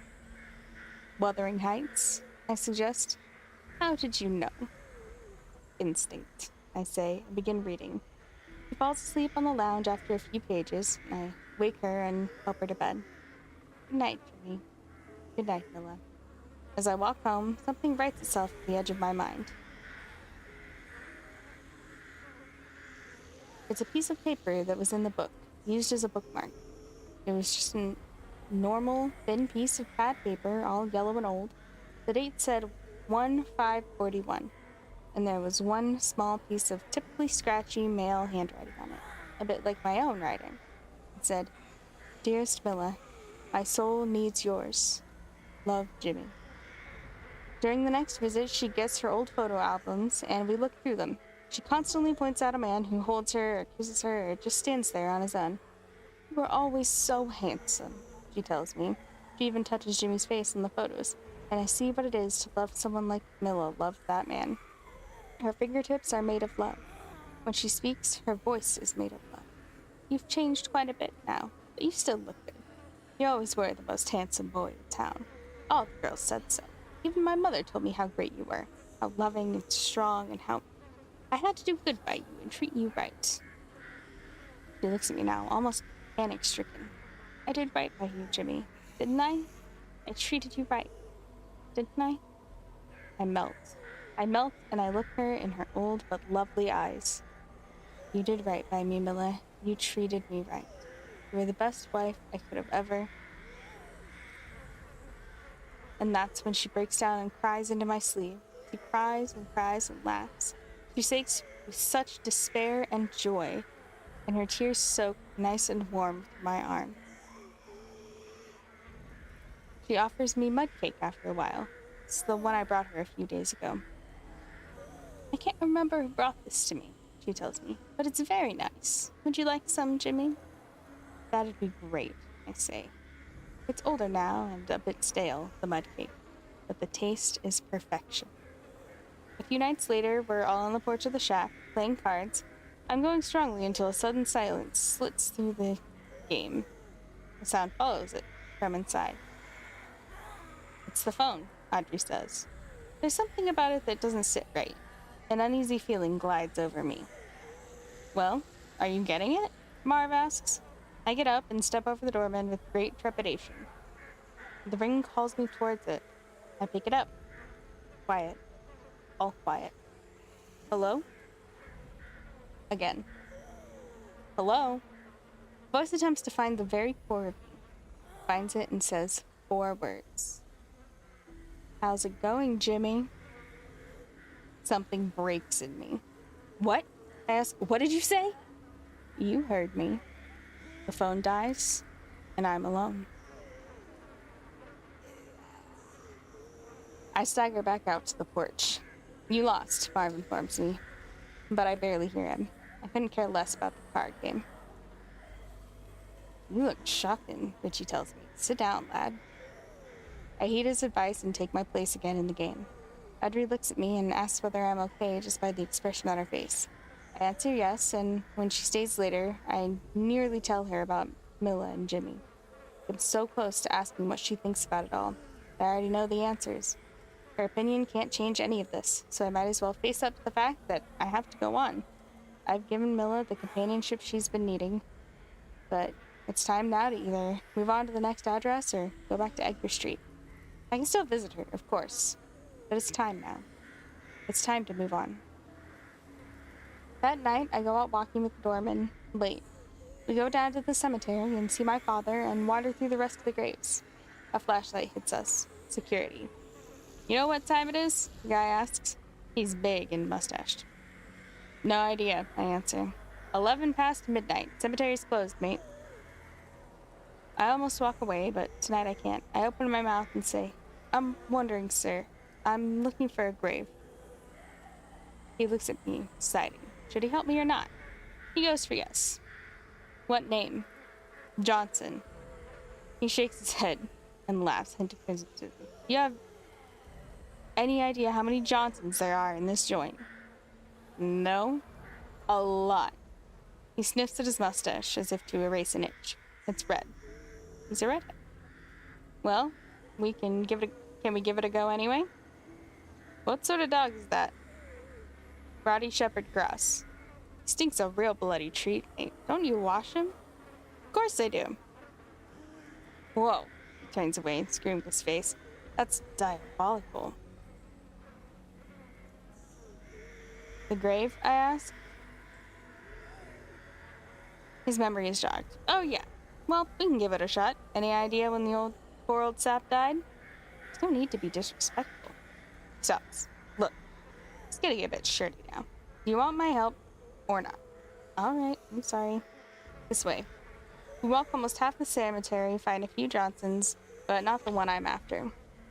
You're a bit of a fussy bastard, aren't you? The security guard says at one point, won't this one do? This is Gertrude Johnson. Who are you after again? Jimmy. This time I add something. Wife's name is Milla. He jolts to a stop, looks at me, says, Milla? Shit, I think I know that one. I remember the name because she's mentioned on the stone. He mutters as we walk quickly to the other end of the graveyard. Milla. His flashlight slaps the stone, and it's there. James Johnson, 1917 to 1942. Died serving his country, beloved to Milla Johnson. For a good 10 minutes or so, we stand there with the flashlight burning the grave with light. The whole time, I'm trying to guess where and exactly how he died, and more to the point, realizing that poor old Milla's been without him for 60 years. I can tell. No other man has entered her life, not the way her Jimmy did. She's been waiting 60 years for Jimmy to come back. And now he has. 9. The Barefoot Girl. Still, I have to move on. Milla's story is beautiful and tragic, but there are other messages to deliver. The next one is 6 Macedoni Street, 5:30 a.m. For a moment, I consider going back to Edgar Street, but I'm still too frightened by what I've heard and seen there. I go there once more just to check that things are still the same. They are. I arrive with the sun on Macedoni Street, mid-October. Overall, this spring has been unusually hot, and it's already nice and warm as I hit the hilly street. I see the 2-story house standing up at the top. Just after 5:30, a lone figure comes from around the side of the house. I think it's a girl, but can't be sure because the figure has a hood over its head. It wears red athletic shorts, a hooded gray sweatshirt, but no shoes. About 5'9". I sit down between 2 parked cars, waiting for the figure to come back. When I give up waiting and begin to leave for work, I finally see her. It's definitely a her. Come running around the corner. The sweatshirt's off now, tied around her waist, so I can see her face and her hair. She takes me by surprise because we both hit the corner together from opposite directions. We both stop momentarily. Her eyes land on me, only for a second. She looks at me, and she has sunshine-colored hair and a ponytail and clear eyes like water. The mildest blue I've ever seen. Soft lips that form a gentle shape of recognition. And she keeps running. I can only watch as she tilts her head and turns away. Her legs are shaved, making me think I should have known earlier that it was a girl. They're long and lovely. She's one of those girls who are pretty much straight down. Skinny with a small but well-formed chest, long back, straight hips, and tall legs. Her bare feet are medium-sized and they hit the ground lightly. She's beautiful.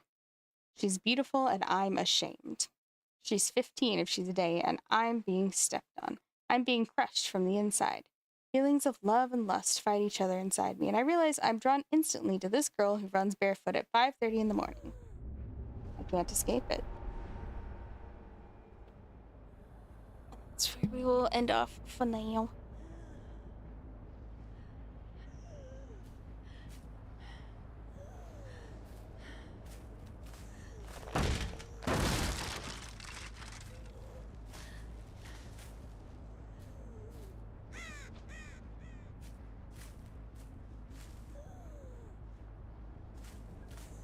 Found someone. Oh, found a bunch of someone's.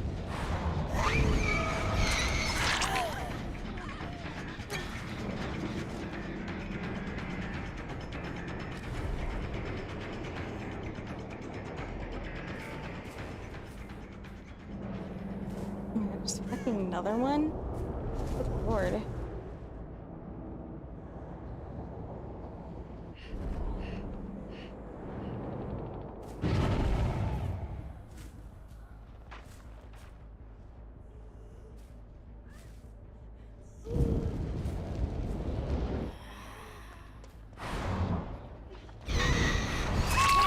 There we go.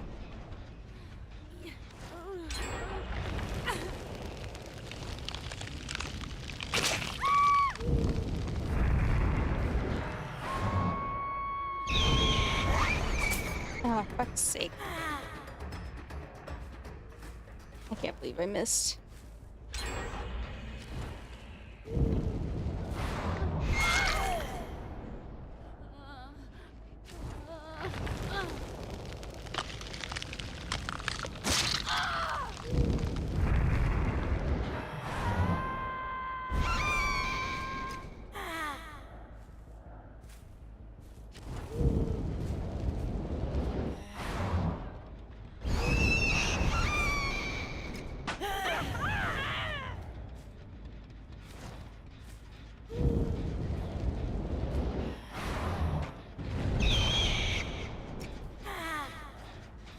Damn, I missed that bad.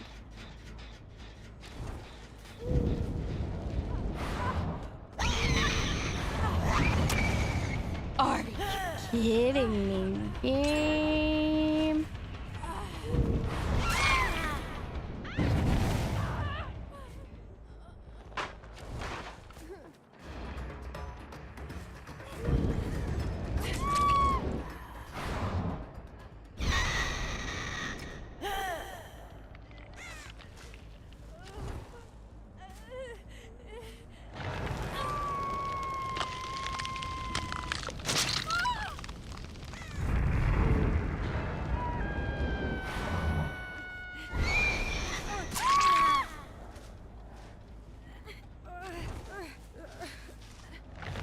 Hello? No?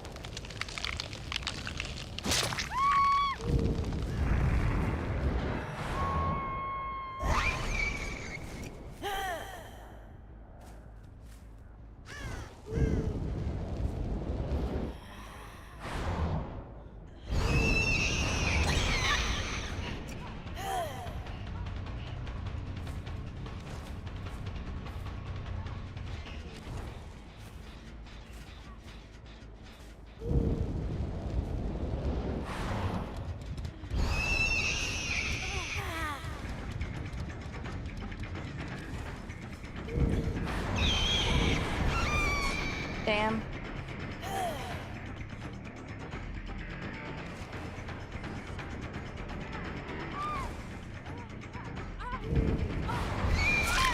There.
that was so good. Oh.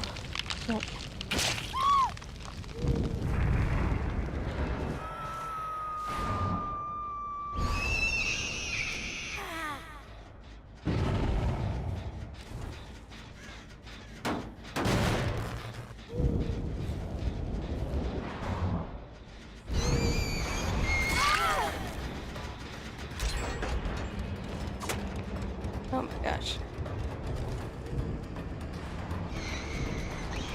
Oh, for fuck's sake, dude.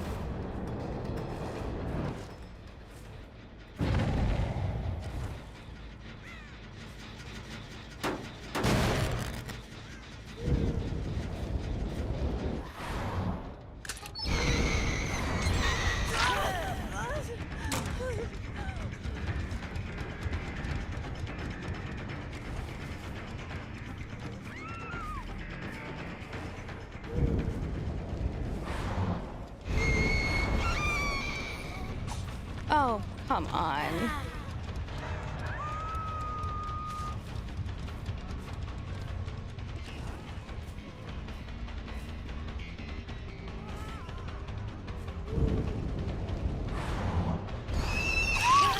There we go.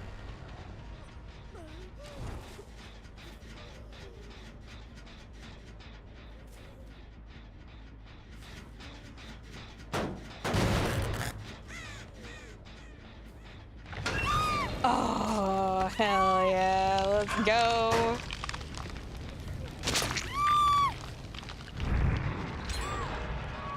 Oh, what a find.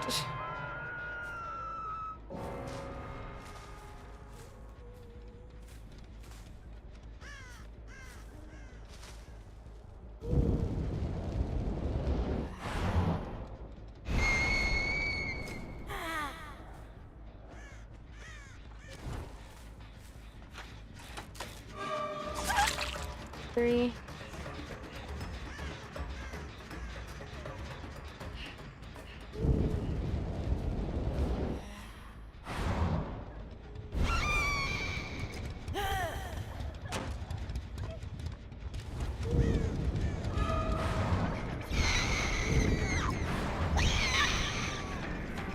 Stick tree.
Hmm.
over here.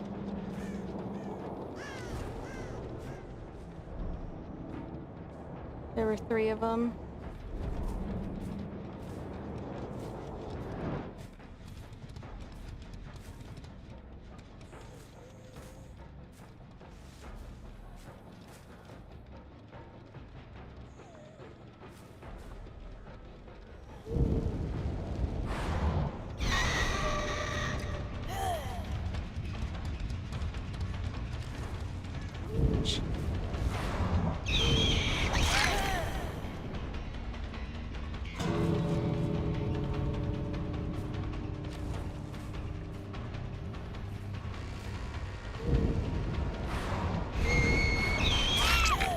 Here we go.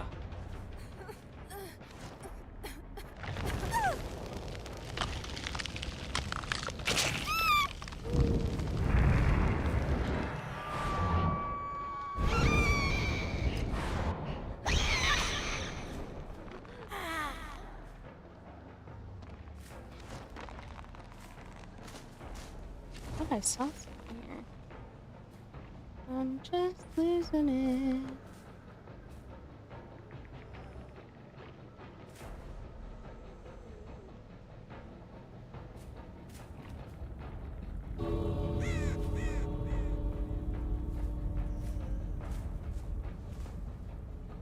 Oh.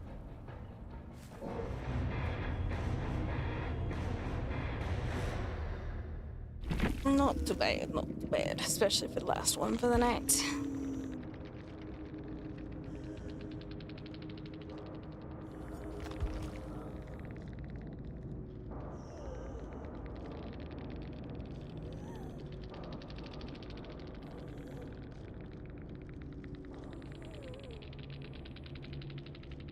They're calling me bad when